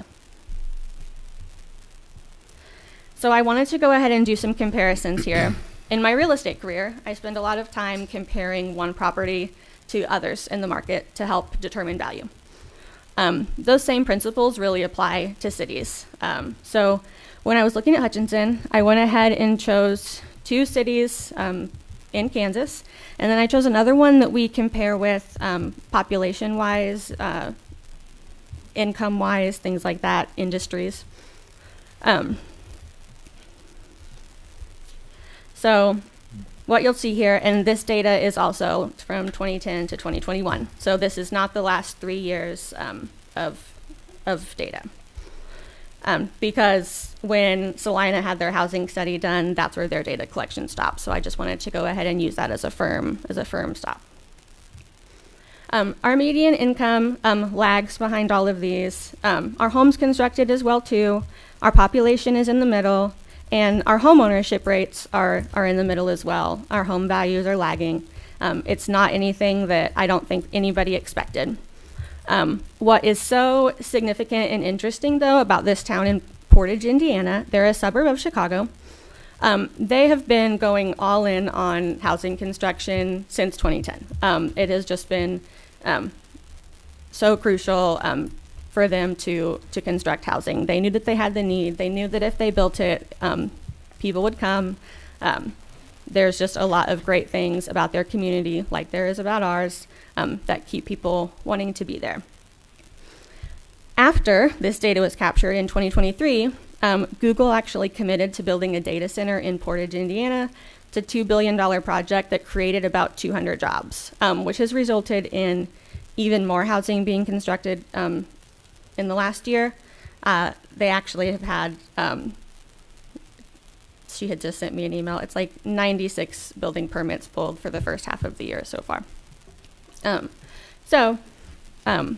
It's important, I think, to note that they prioritized its housing developments year over year for a decade before that announcement was made. But having the housing in place was an advantage. It set them apart from other cities when these companies were looking for places to go. They knew that if they were creating jobs, the houses would be there.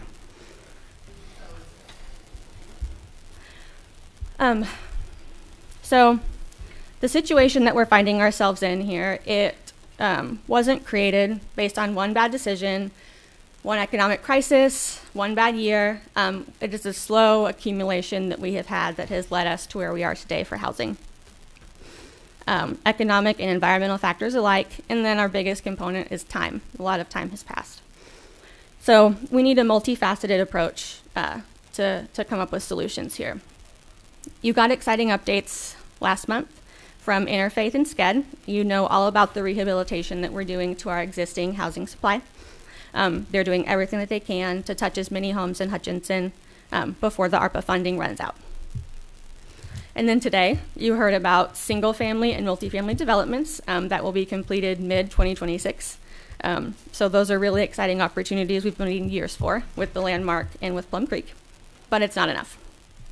So 36 apartments in the Landmark, 21 single-family homes, and 8 duplexes in Plum Creek's first 2 phases are not enough to replace our houses from that vacancy rate, from that what's really deemed as unlivable. And it's not enough to sustain the current needs that employers are having for their employees who are moving to the area. And it's definitely not enough to sustain a $2 billion data center that Google may have wanted to build. But what we're proposing here, let's see. I think that it's most important that we create enough housing supply for those that already call Hutchinson home, for those who work here, or for those who live here, for those who work here and want to live here, but they just can't find a place that meets their needs. We as a community have been playing the chicken or the egg with, do we wait for the company to say, we want to be in Hutchinson, or do we wait, or do we build a housing and then hope that they come? And I'll always argue houses because housing coordinator. And I think that Portage is a fine example of what prioritizing housing can do. But if your philosophical bend leads to jobs should come first, then I have numbers for you too. We have 48 teachers who work in USD 308 that recently participated in a survey because they do not live in Reno County. 20 of those participants commented on a lack of availability, cost and value compared to surrounding communities, undesirable housing, and an aging housing stock as barriers to why they're not entering the Reno County market. And that was for homeowners and renters. It's not just why aren't you buying in Reno County, it's just why aren't you living here?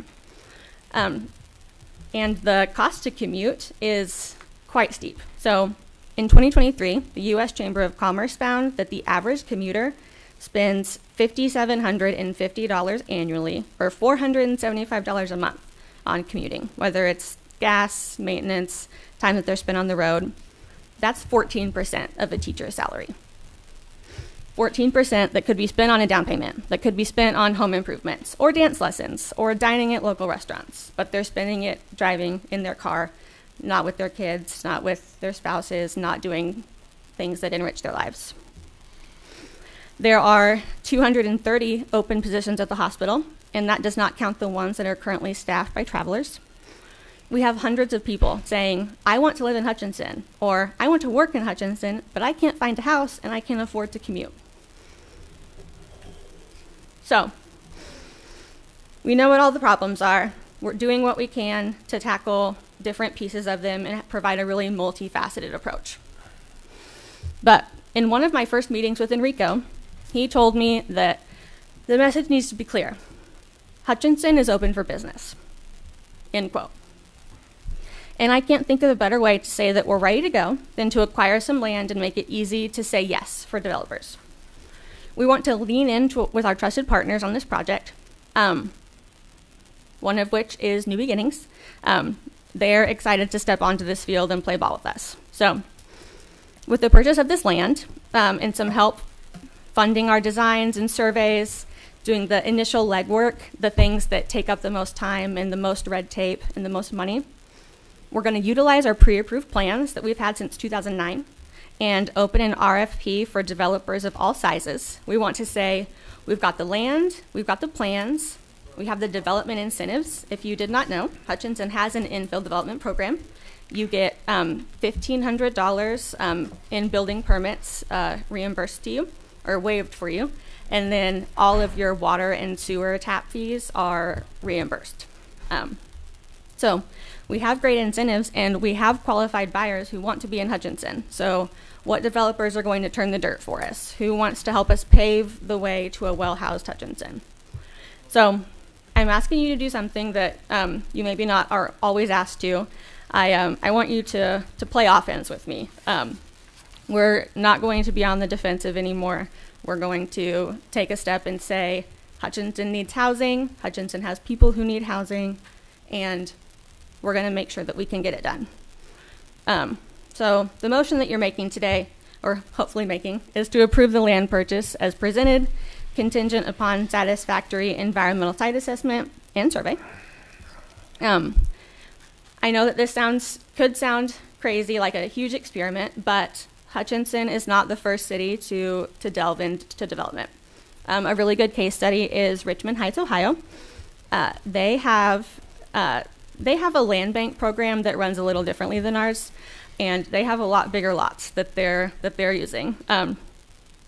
But they have released an RFP for infill development using their infill incentives to 10 lots. And the most notable are about 5 acres, but some of them are even just your standard city infill lot. They are asking for single-family housing that's sold at market rate. This is not the first time that they have done this, so they are expecting enough developer interest based on their previous RFPs that they'll be selling these lots to the developers, and I would love to have that kind of success. And hopefully in future endeavors, we can use this same framework for our land bank lots and target our land bank acquisitions to fit this model. But I do want to highlight that the city is just a huge partner in this project, and that's what we want to be too. So we want to provide as much assistance and incentives as possible to create a seamless and quick process that will bring these houses to our community. I'm a realtor. I went to business school. Now I work in city government, but I am not a graphic designer, and I am not a planner, and I do not make blueprints. But what I can tell you is the lot, like the parcel aerial here, is to scale, and those lots are 9,000 square feet, also to scale, and the streets are not to scale. But I tried my hardest based on what Hendrix runs. So aside from my artistic rendering, I always think it's really helpful to have a visual representation of what we can expect to see with any project. This is only going to get better with the professional's design, but we can create great looking neighborhood, a great looking neighborhood in a previously landlocked area. So Hutchinson went through and vacated the piece of Hayes Road that would have connected it to the 14th Street up ahead. That's left this parcel landlocked. But we have a really great relationship with New Beginnings, who owns those abutting properties. So we can get past this barrier and put a road there and create access to this 7 acres of land that would be perfect for entry-level construction, entry-level single-family homes, that starter home that everybody's wondering why Hutchinson doesn't have any. And that's just the initial. We are in talks with New Beginnings to go ahead and instead of just add a road there, we can increase our lot size there and build along as well. If you're trying to place where this is at, this is the corner of Hendrix and 11th. So they have, New Beginnings has those Crown townhomes there at that corner that are lovely right across the street from the fire station. Because infrastructure costs were so high and they did not have access to that back parcel, it didn't make sense for them to go ahead and finish their Crown home project. But the stars have aligned. We could see the big picture in the strategic growth department. We could see everything that we had there and all of the pieces that we could put together to create something great. I did want to touch on this quote here. If you have not yet read Escaping the Housing Trap by Charles Marone Jr., just came out a couple months ago, highly recommend it. But this is a quote from his book. Local government is not the lowest level of government, but the highest level of collaboration for strong citizens working to build a prosperous place. Land is the base resource from which community prosperity is built and sustained. It must not be squandered. And I think that letting those acres sit there, landlocked without a path through, is squandering one of our greatest resources to help us solve our housing crisis here. Now, the process that we're suggesting that we use that's going to make this affordable and cheaper, streamlined, and so timely is a design building process that our own city manager has a ton of experience using. So I wanted him to take over these last 2 slides and just discuss the ins and the outs of what we'd be looking at here spec-wise.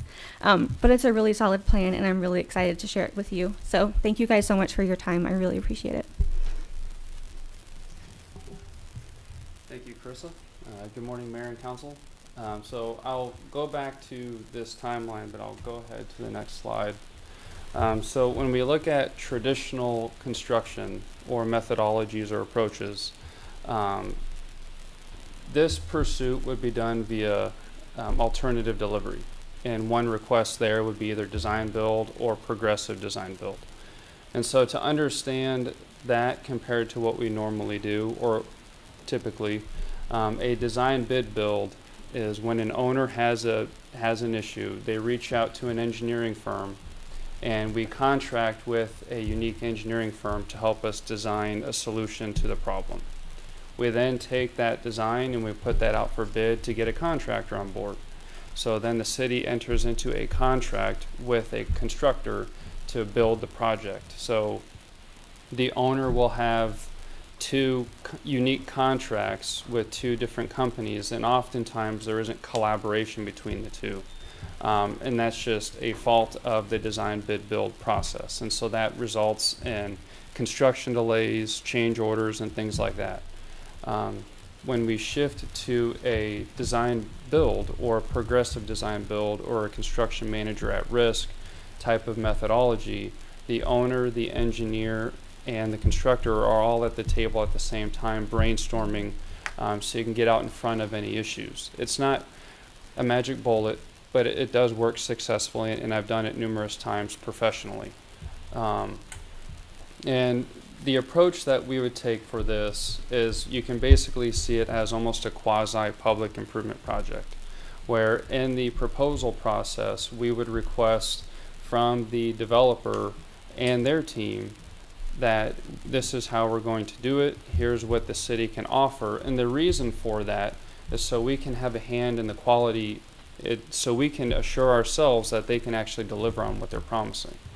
And so that is part of this, and it does, at least from what I've seen, that it can offer substantial savings that way.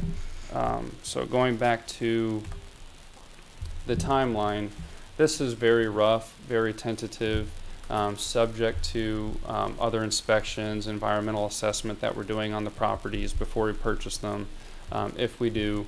But this is what something could look like. And the design build methodology would be for the infrastructure, the road and utilities. But we would certainly be very involved throughout the entire process. And as Carissa said, part of this proposal here is to help get the community unstuck. And we've been stuck for a very long time. And so whether that was housing or jobs, but we're going to put we're going to jump into the deep end and help get ourselves out of it, to help at least in some way stimulate the economy, and hopefully also attract competition and to let others in the region know that Hutchinson wants to grow. We are interested in growing. We need to grow. And so with that, I will stand for any questions that you have for me.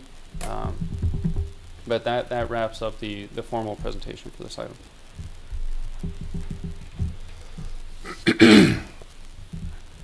What kind of buy-in do we have from other partners? Other partners are very serious about this, and I'm hoping to have some potential agreements in the future for you all to consider as well. We've had very good discussions with those other community partners. I would list them, but I don't want to share anything until it's at least official. Okay. So an RFP is going to be put out for a developer. Correct. Are we going to put any? Do we currently have? Are we going to put any type of wording in there for a local preference to benefit local, or? If there is local preference, if they can handle design build methodology or some type of alternative delivery, and if they can actually produce, then absolutely. In the RFP, I think it would be important that we put a line item in there asking for developers to point out barriers or costs that we could change on the city side of things if they identify it. So I don't know if it's still this way, but once upon a time, you have to put sidewalks in even if the house isn't there yet. And then you tear the sidewalk out to put utilities in. Or at least that was a complaint at one point in time. Right. I would like to at least give the developers an opportunity to point out things that could be things that we're not thinking of that we might want to change within our rules and guidelines, or look at changing, that would help with development for future subdivisions like this. Going back to Ms. Paxton, excellent presentation, right? I was hesitant, and I think we talked about this briefly, in regards to the city being involved in something that I deemed to be something of the local market, local developers need to handle. There's a couple things that I really like about this, other than the obvious housing issue. One, we have a regional reputation, whether it's deserved or not, it's a perception, that it's difficult to be a contractor or developer in Hutchinson. And that's been for over a decade now.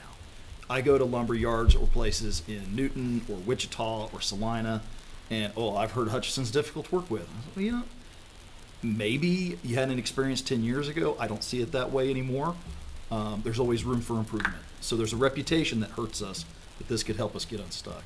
The other thing I like is we have a lot of people that work in Hutchinson that take their paychecks outside the community. So anything we can do to retain people that work here and keep them living here where their paychecks are being spent here versus sending those paychecks outside of Hutchinson helps with our ability to attract retail. Anything we can do in regards to housing to attract people that work in other communities that would rather live here helps with our ability to attract retail. So I see a lot of benefits to this other than just housing. I see economic benefits in regards to those paychecks. When we talk about median income, we're talking about the middle number or the middle two numbers. It's not the mean. I think that's important for people to remember. So we could have a very differing scale of wages. And I'll go back to, and I think we've talked about this briefly, I think it's important, this is a step in this, to trying to incentivize businesses to either locate here or grow here. And historically, it's been businesses that are started here and grow within the community, not businesses that move here that benefit our local community better with Cosmosphere, museums, local charitable giving. It comes from businesses that have their ownership here in Hutchinson. And having housing, workforce housing, is a big part of that. I guess those weren't questions? No, I appreciate that. I will say, too, that another way to view this proposal, just generally, is really see this as like a public-private partnership. And so this could have tremendous advantages for us in the future. Again, just attracting competition, because that's the whole basis of how our economy works, just generally, is you want competition to spur new ideas, spur growth, spur development. And so hopefully this could be a jump starter for that. Could you, because everyone's going to ask this, how's the money being handled? The city purchases the property. Mm-hmm. How does it go after the RFP process is done? Where does the money flow from the developer to the city? How does all that getting worked out? We'll have a future a topic on that once other partners get involved. So then we could have a better discussion at that time. Okay.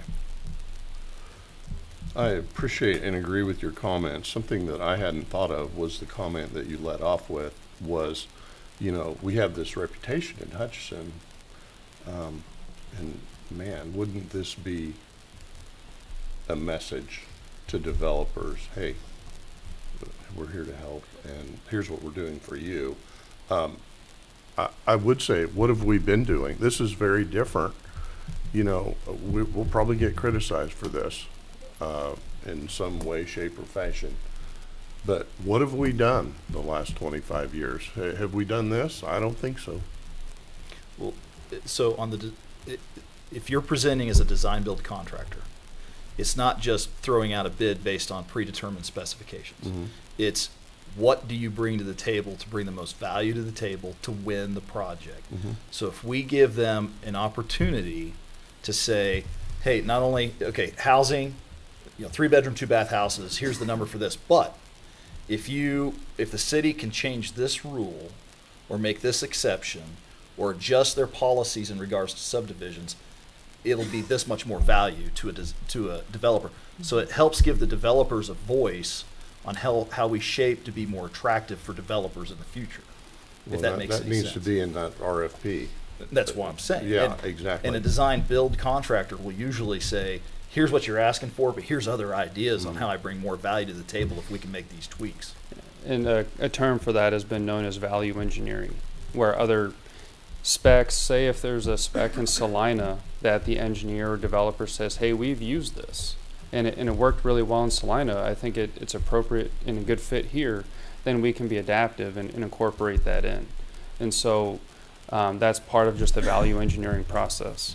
But what we don't want to do, and this will hurt our reputation, is if we take contractor A and they have some fantastic value engineering ideas, say, hey, these are great. I'm going to go send it out to contractor B, C, D, and E for them to update their value proposition based on those ideas. Mm-hmm. That turns people away. And then it's, Well, guess what? I'm done giving you ideas if you're not going to hire me if I'm bringing these to the table. It's a tricky process, but it gives the developer a voice in how to make it easier to do business with them. Yep. And that's important for us right now. This truly streamlines a lot of those, and quite frankly, it cuts down on a lot of red tape as well. Again, just to really highlight the tools that we've already had since 2009 of having pre-designed, pre-approved homes that any developer could have used. And so this process is really trying to showcase those things that we already have as well. And so hopefully that draws eyes to that as well. But yeah, absolutely. I think that this could really net a really good return for the city. You know, when I first heard this, I was kind of like, I wasn't really sure either. But it does. I agree with you, John. We used to have that, and still do a little bit that perception of it is hard to bring a business to Hutchinson or housing or whatever. The other thing is we don't have a ton of developers rushing in the door to build housing here either. So if we start this and it increases the process to where more developers go, hey, let's go there. There's land there and people want to build there. Let's go build there. I mean, that was part of my campaign, was to get housing to this town and kind of clear some of that red tape to allow that. So I think this is a great idea. And if it works, I mean, I think there's a lot of land out there yet we could develop too. I think housing is, clearly it's one of the things that we identified in our ARPA survey and strategic ARPA use. But it's something that all employers are talking about. So Chris specifically mentioned USD 308. And if all of that staff lived here in town, that would, it would just be so much better for them and for their quality of life and for the product that they're delivering as well. But this is also at the forefront of the minds of the leaders at Hutch Regional Medical Center, who just announced, a couple days back, that they are setting aside funds. I have it pulled up, $750,000. And it's a 3-year commitment to bring providers to the community. So they're essentially going to use those funds to recruit providers, and offset their housing costs. So what they're saying too is, hey, we're having trouble bringing people in, and I can't think of many more professions that we need besides teachers and physicians that would benefit the entire community. I would say every industry is having trouble recruiting employees if there's nowhere to live, and then they're commuting and losing out benefits. It's been difficult for city managers too. Yeah. And I would say that in many of the conversations that I've had with either business leaders in the community or just a lay individual, that, well, what's the city going to do about housing? Mm-hmm. City are not doing anything for housing. I've heard that so many times now that I stopped counting. And so this is a way for us to demonstrate that we do take that seriously. It's fairly low risk, especially if you look at the dollar value of what this investment means. But the payoff is going to far exceed whatever that initial investment is. And so, again, competition is going to be important just for the community moving forward. Anyway, I'm very excited about this, and I'm very confident that we can deliver. The investment in population density is going to offset the investment for the land. I think what I appreciate most is that we're trying something new, and new to us at least, and willing to learn from the process. And we do have ways to make this a repeatable process. This is 6.87 acres. We have larger and smaller plots of land in town that we could go do the same thing. And maybe we don't want to be in this business for the long term, but this could be one of the things that helps get us over this housing hump, makes us more desirable for retail or for large industry. We heard from the chamber that we miss out on so many opportunities because of the lack of housing, the lack of permits being pulled. So I think anything we can do, feels like this whole meeting's been about housing, but anything we can do to increase rooftops is only going to increase retail and industry taking a look at our community and saying, hey, maybe we want to be there. And then all of those employees now have $450 back in their pocket that they're not spending on commuting, that they can pour into all of those things you said, dance lessons and everything. So.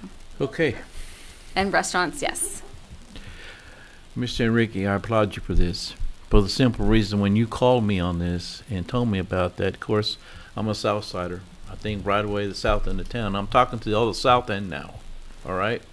You're going to sit there like I was at one time. How about the south end? Well, this is a good example if this works. We got a lot of land on the south end of town. The problems you have with that is you don't have a developer. Developer, as you can see earlier in our discussion, we approved a lot of things for Strong Construction. Well, he's a developer. God bless Strong bringing money here and wanting to offer to put his money. That developer takes a lot of risks. Like someone said, $300 and some thousand. That developer could lose. I think this gentleman said that he could lose. So if we don't get developers on the south end of town, we're never going to go anywhere. That's the key, is the developers. So this might see offers for developers. If this works, and I think it will work. It's a first step of working, or getting our housing fixed. And I applaud you for doing this, Mr. Rico. So hopefully this works and we can implement this on the south end of town somehow and tell the developer it's a place to come develop, put housing here, and we move the south end of town. I'm always thinking we got to do something for the south end of town. So I'm here representing the southeast, southwest, so me and Mr. Fassar, we got to do something. And this might be the answer to show developers we got to get developers here to be interested in our south end of town. So I'm willing to take that and say, yes, let's purchase this and see how this goes and see we can start developing the south end of town. So I thank you for developing that, and let's get it to go, and maybe we can start going to south end. Your south end, you haven't been forgotten. As long as I sit here, you're not going to be forgotten.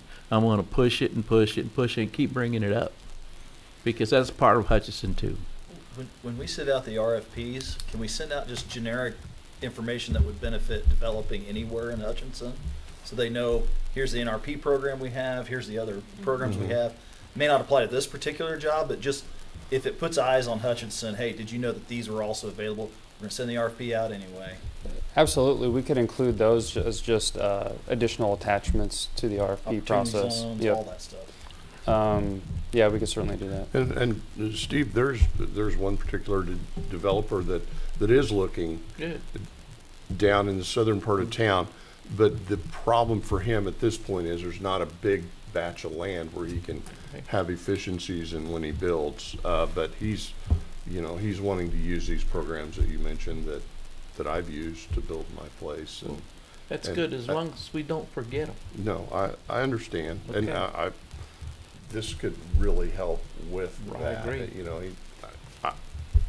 I'm excited about something different, and we're trying something. And It's almost like maybe we would need like a strategic plan to support this type of project in the future or something like that. We should discuss that in morning meetings. Very good. This is going to go down here real fast. Yeah, well, we're tired. It's you started. You need a motion? I do, unless there's more discussion. I move to accept and approve authorizing land purchase of 0000 North Hayes Street to pursue development opportunities. I'll second. Richardson? Yes. Gardner? Yes. Mayor? Yes. Yes. Yes, we are moving the Woody seat discussion to now, so we'll have that discussion, and then we'll move forward with the end of our meeting. Perfect. And I would like to start this conversation off with Justin and his staff have been doing a phenomenal job trying to keep all of the projects going, to try to keep things from failing and lagging behind, especially with the ebbs and flows, whether in the city manager position or in other department head positions that have been vacant. It has really been placed on Justin to really make sure that things get caught. And so the update for tonight or today is going to be an item that was caught, that unfortunately those that are no longer with the city were actually the decision makers in that. And so for I just wanted to at least provide some context around that. So as we kind of hear more, that should be helpful information. Hi, Justin. Good morning, Council. Justin Karam, Construction Manager, Engineering Department. In your packet, you'll see there's a brief history of the Woody C project and specifics on the Avenue C Bridge throughout its lifespan. Quick overview, the city acquired the Woody C Freeway in 2005. In 2026, the corridor was identified to need significant repair. In 2018, the Engineering Department requested qualifications from consultant engineering firms to perform or to design the rehabilitation of the 5 bridges. Ultimately, the project was delayed due to design questions and funding availability. In 2019, a TEEP study was performed by KDOT on the corridor. A recommendation to redesign the northbound off-ramp onto Avenue A to improve its function was recommended. 2021, engineering hired JEO to review all the Woody C bridges. Avenue C Bridge was recommended to have a deck, edge, and barrier replacement, median replacement, full depth patching, and a mill and overlay. In June of 2022. Justin, can you speak into the microphone? Oh, my apologies. Thank you. In June of 2022, JO was hired to design Woody C Phase 1. This project included the installation of a new guardrail protection on the interior face of the existing cathedral railing on the Avenue C Bridge. Shortly after, WSP was hired for the design of Woody C Phase 2. The Avenue C Bridge repairs had been planned to be performed as an independent project, estimated to be in 2027.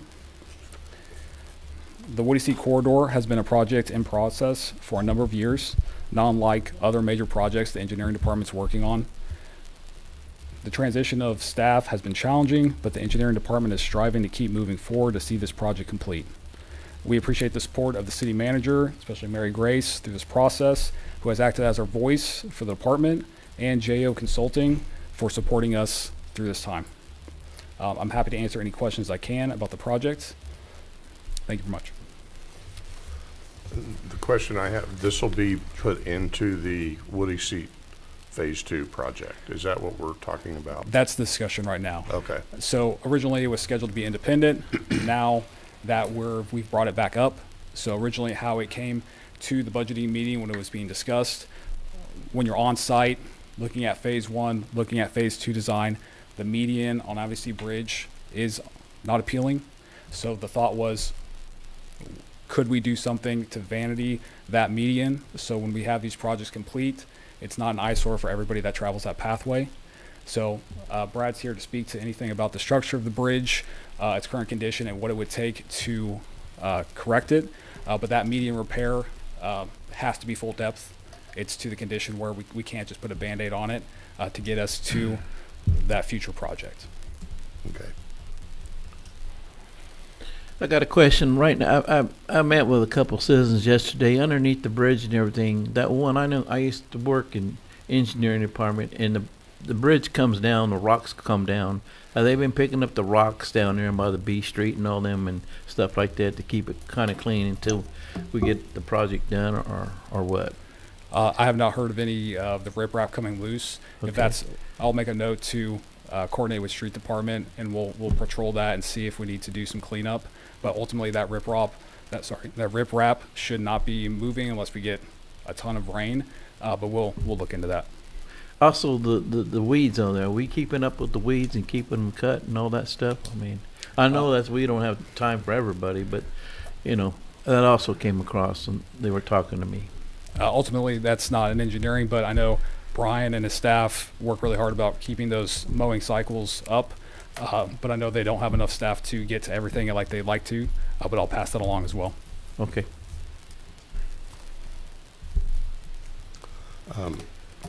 Is this just for information today? Is this what we're... And Also, if you have any questions, to just feel comfortable with what we had discussed in the study session about the budget.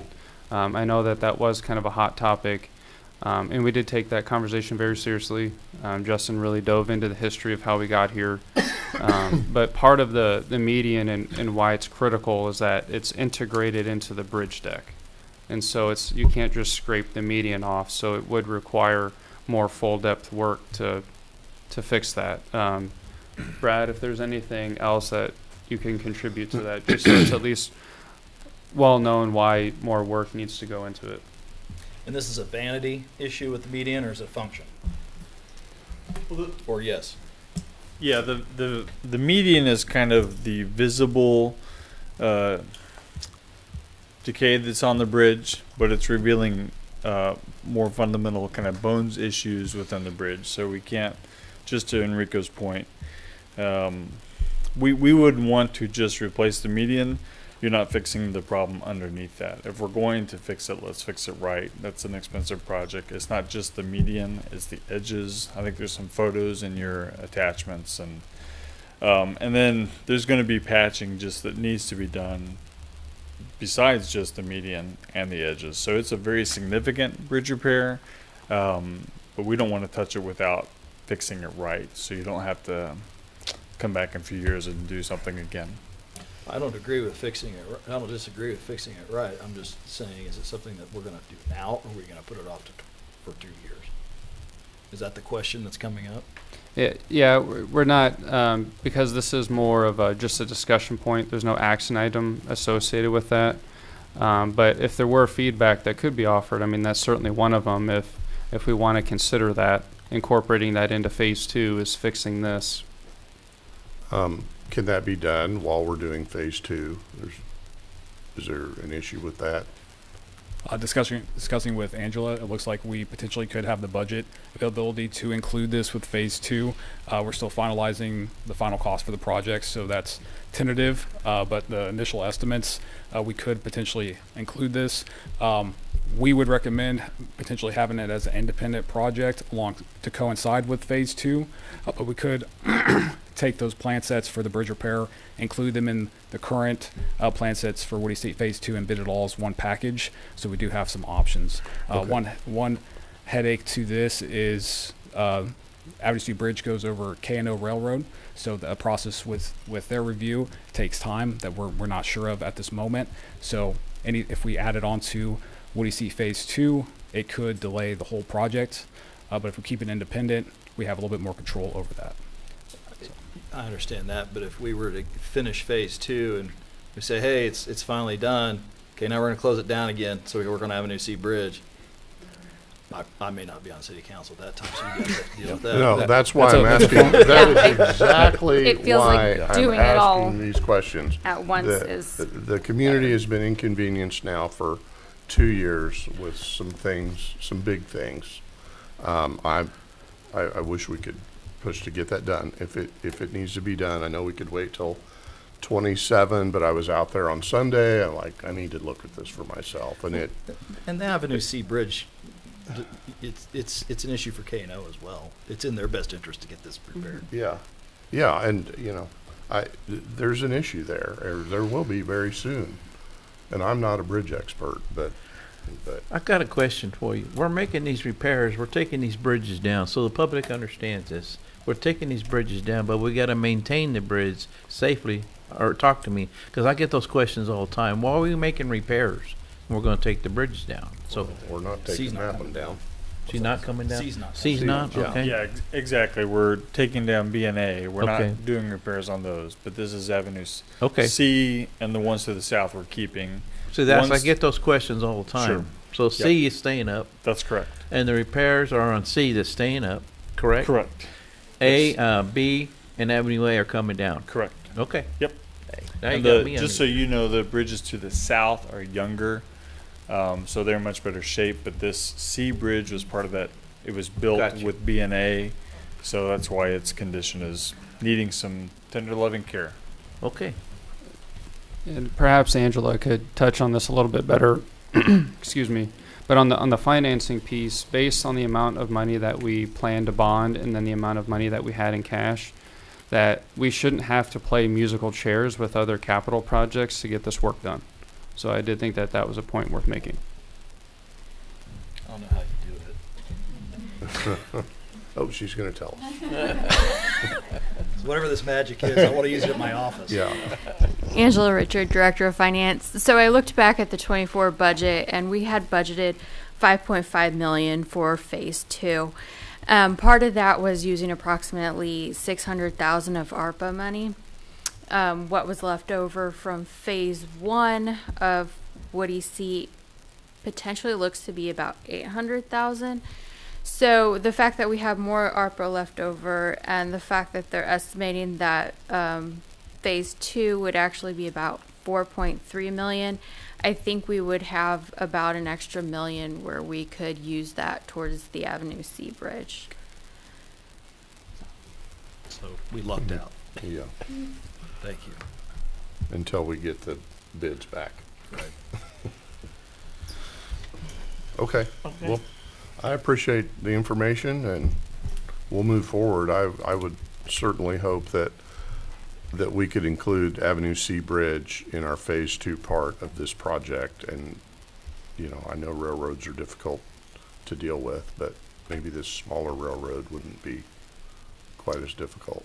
Yeah, I don't want to speak for Enrico, but I feel like we got exactly what we were looking for here, which is input from you that if at all possible, let's do these at the same time and rip the Band-Aid off for the corridor. Okay.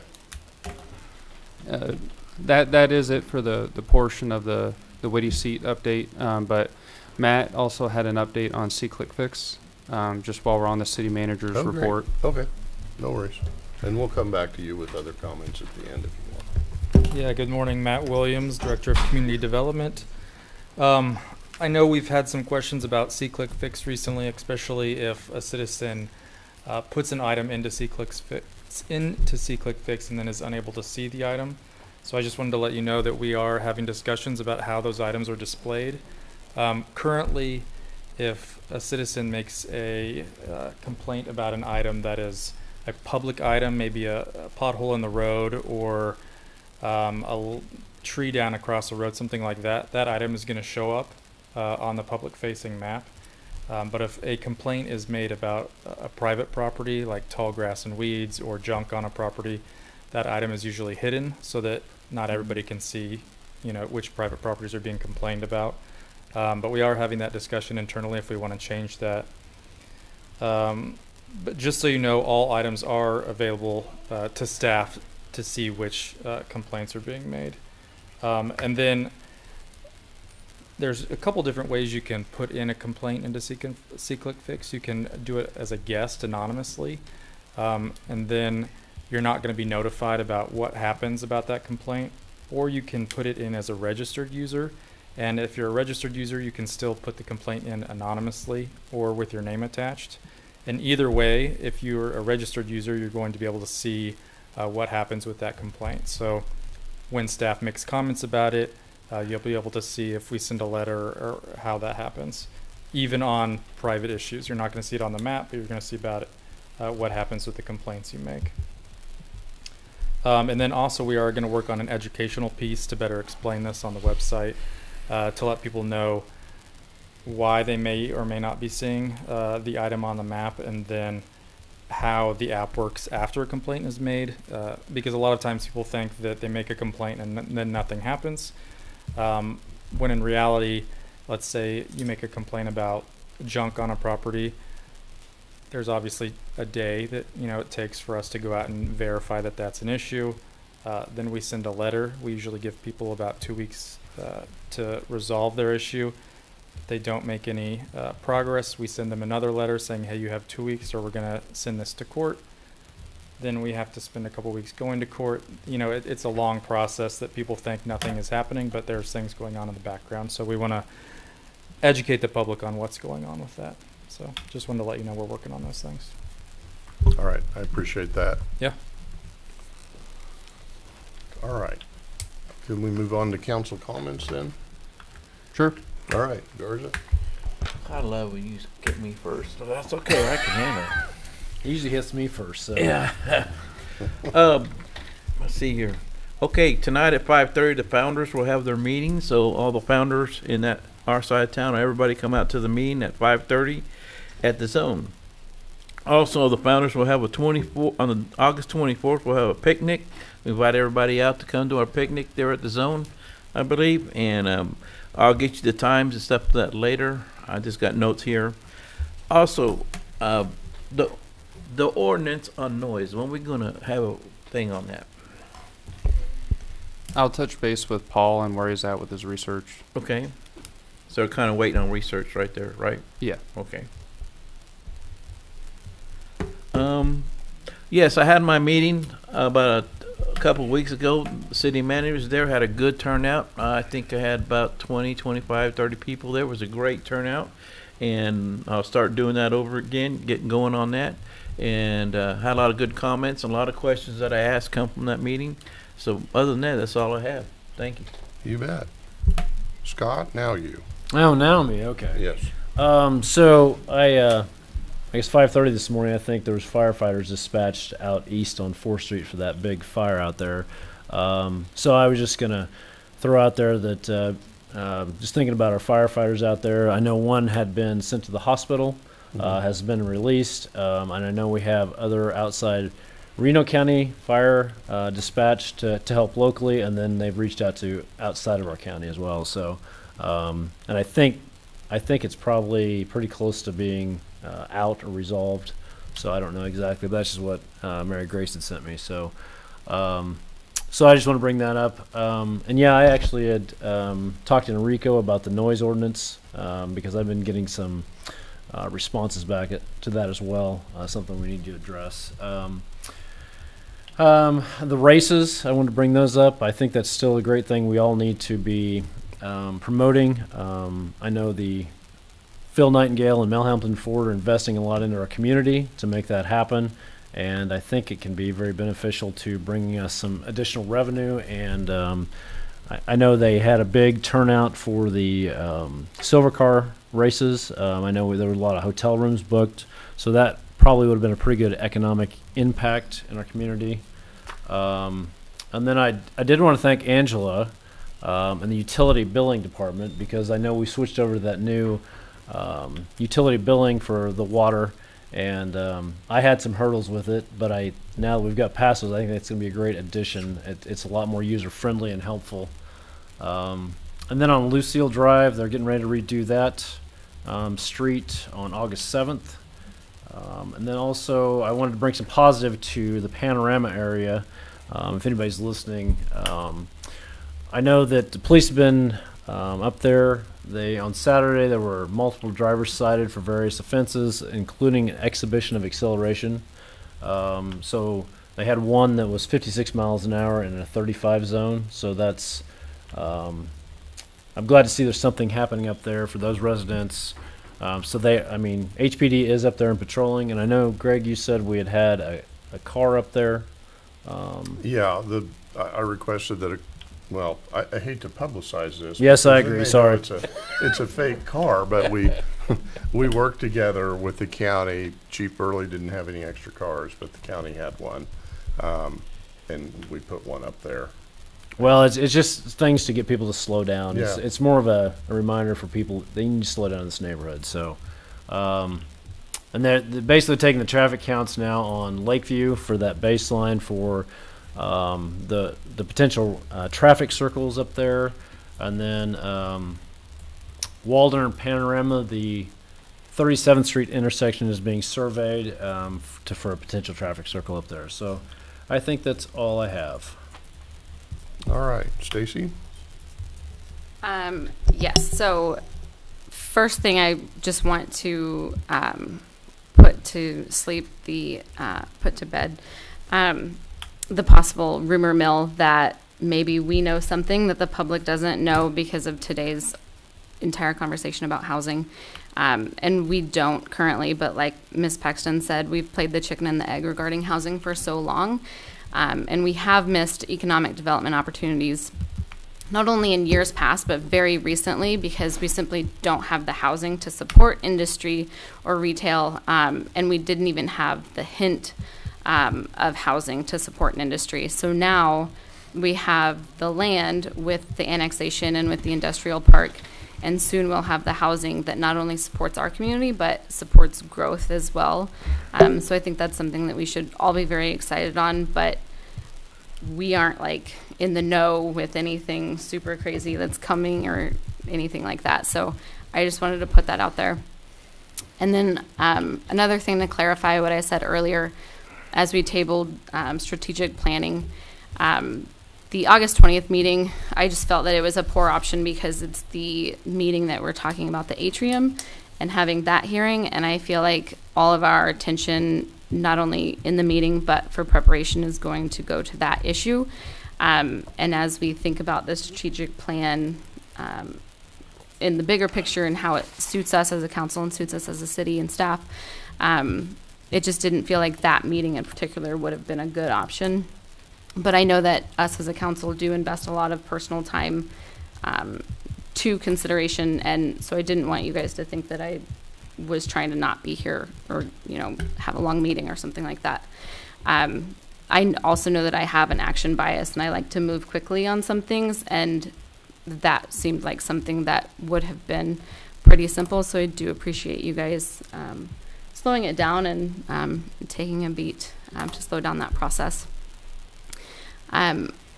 Two things. I want to point out that we do receive an update from the city manager each week, which I greatly appreciate. I want to say thanks to our water works and engineering and all of the staff who gets up in the middle of the night to go out and assess and stop those water breaks. I think there was one at 2 and one at 4 a.m. So those are just things that happen behind the scenes that most residents have no idea. So thank you to the staff who did all of that. I do have a question, Justin, if you could answer for us. 3rd Street, there was work being done, and I know why, but I don't want to say it incorrectly. There was work being done, and now it has paused, and work has not continued for a couple of days or a week. And so I'm getting questions from residents like, what's going on, and why is this not moving forward? Because they were under the impression it was just a simple fix. So could you speak to that, please? Sure. So on 3rd Avenue from Plum to basically Main Street and that corridor, we have Pearson Construction. They're our contractor for our arterial project this year. They began milling 3rd Avenue, the outside lanes. Once we milled it, we realized that we had some base issues that were more excessive than we anticipated. So that when something like that occurs, it kind of puts a halt on the project. We have to reevaluate, look at budget, look at what are our options. So that's pretty much what has happened. And then those delays impact their timeframes on other projects. So that's the delay we're seeing. We had to readjust our plan and then get back into their schedule where it made sense. So they're actively milling yesterday and today, and we should be patching tomorrow.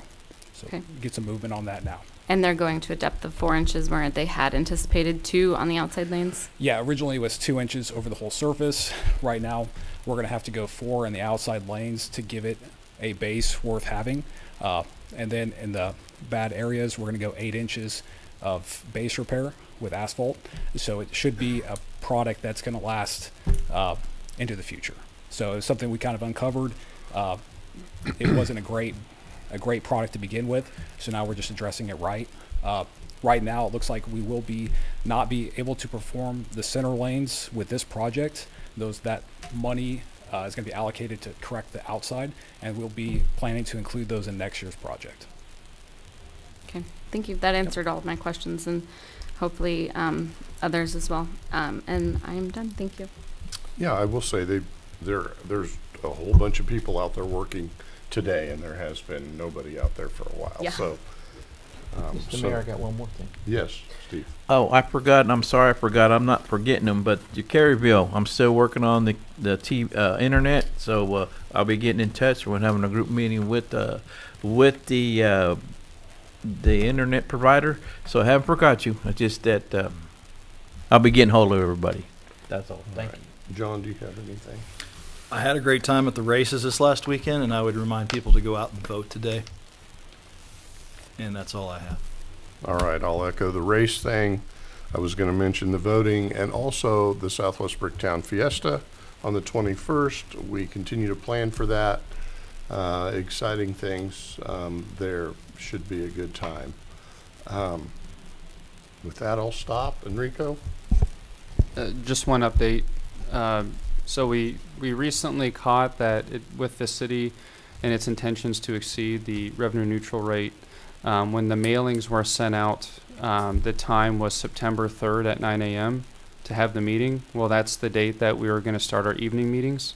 And so we would, to make that right, we would have to have a special meeting for the morning to at least have the hearing at that time, and then we can still resume our evening meetings going forward.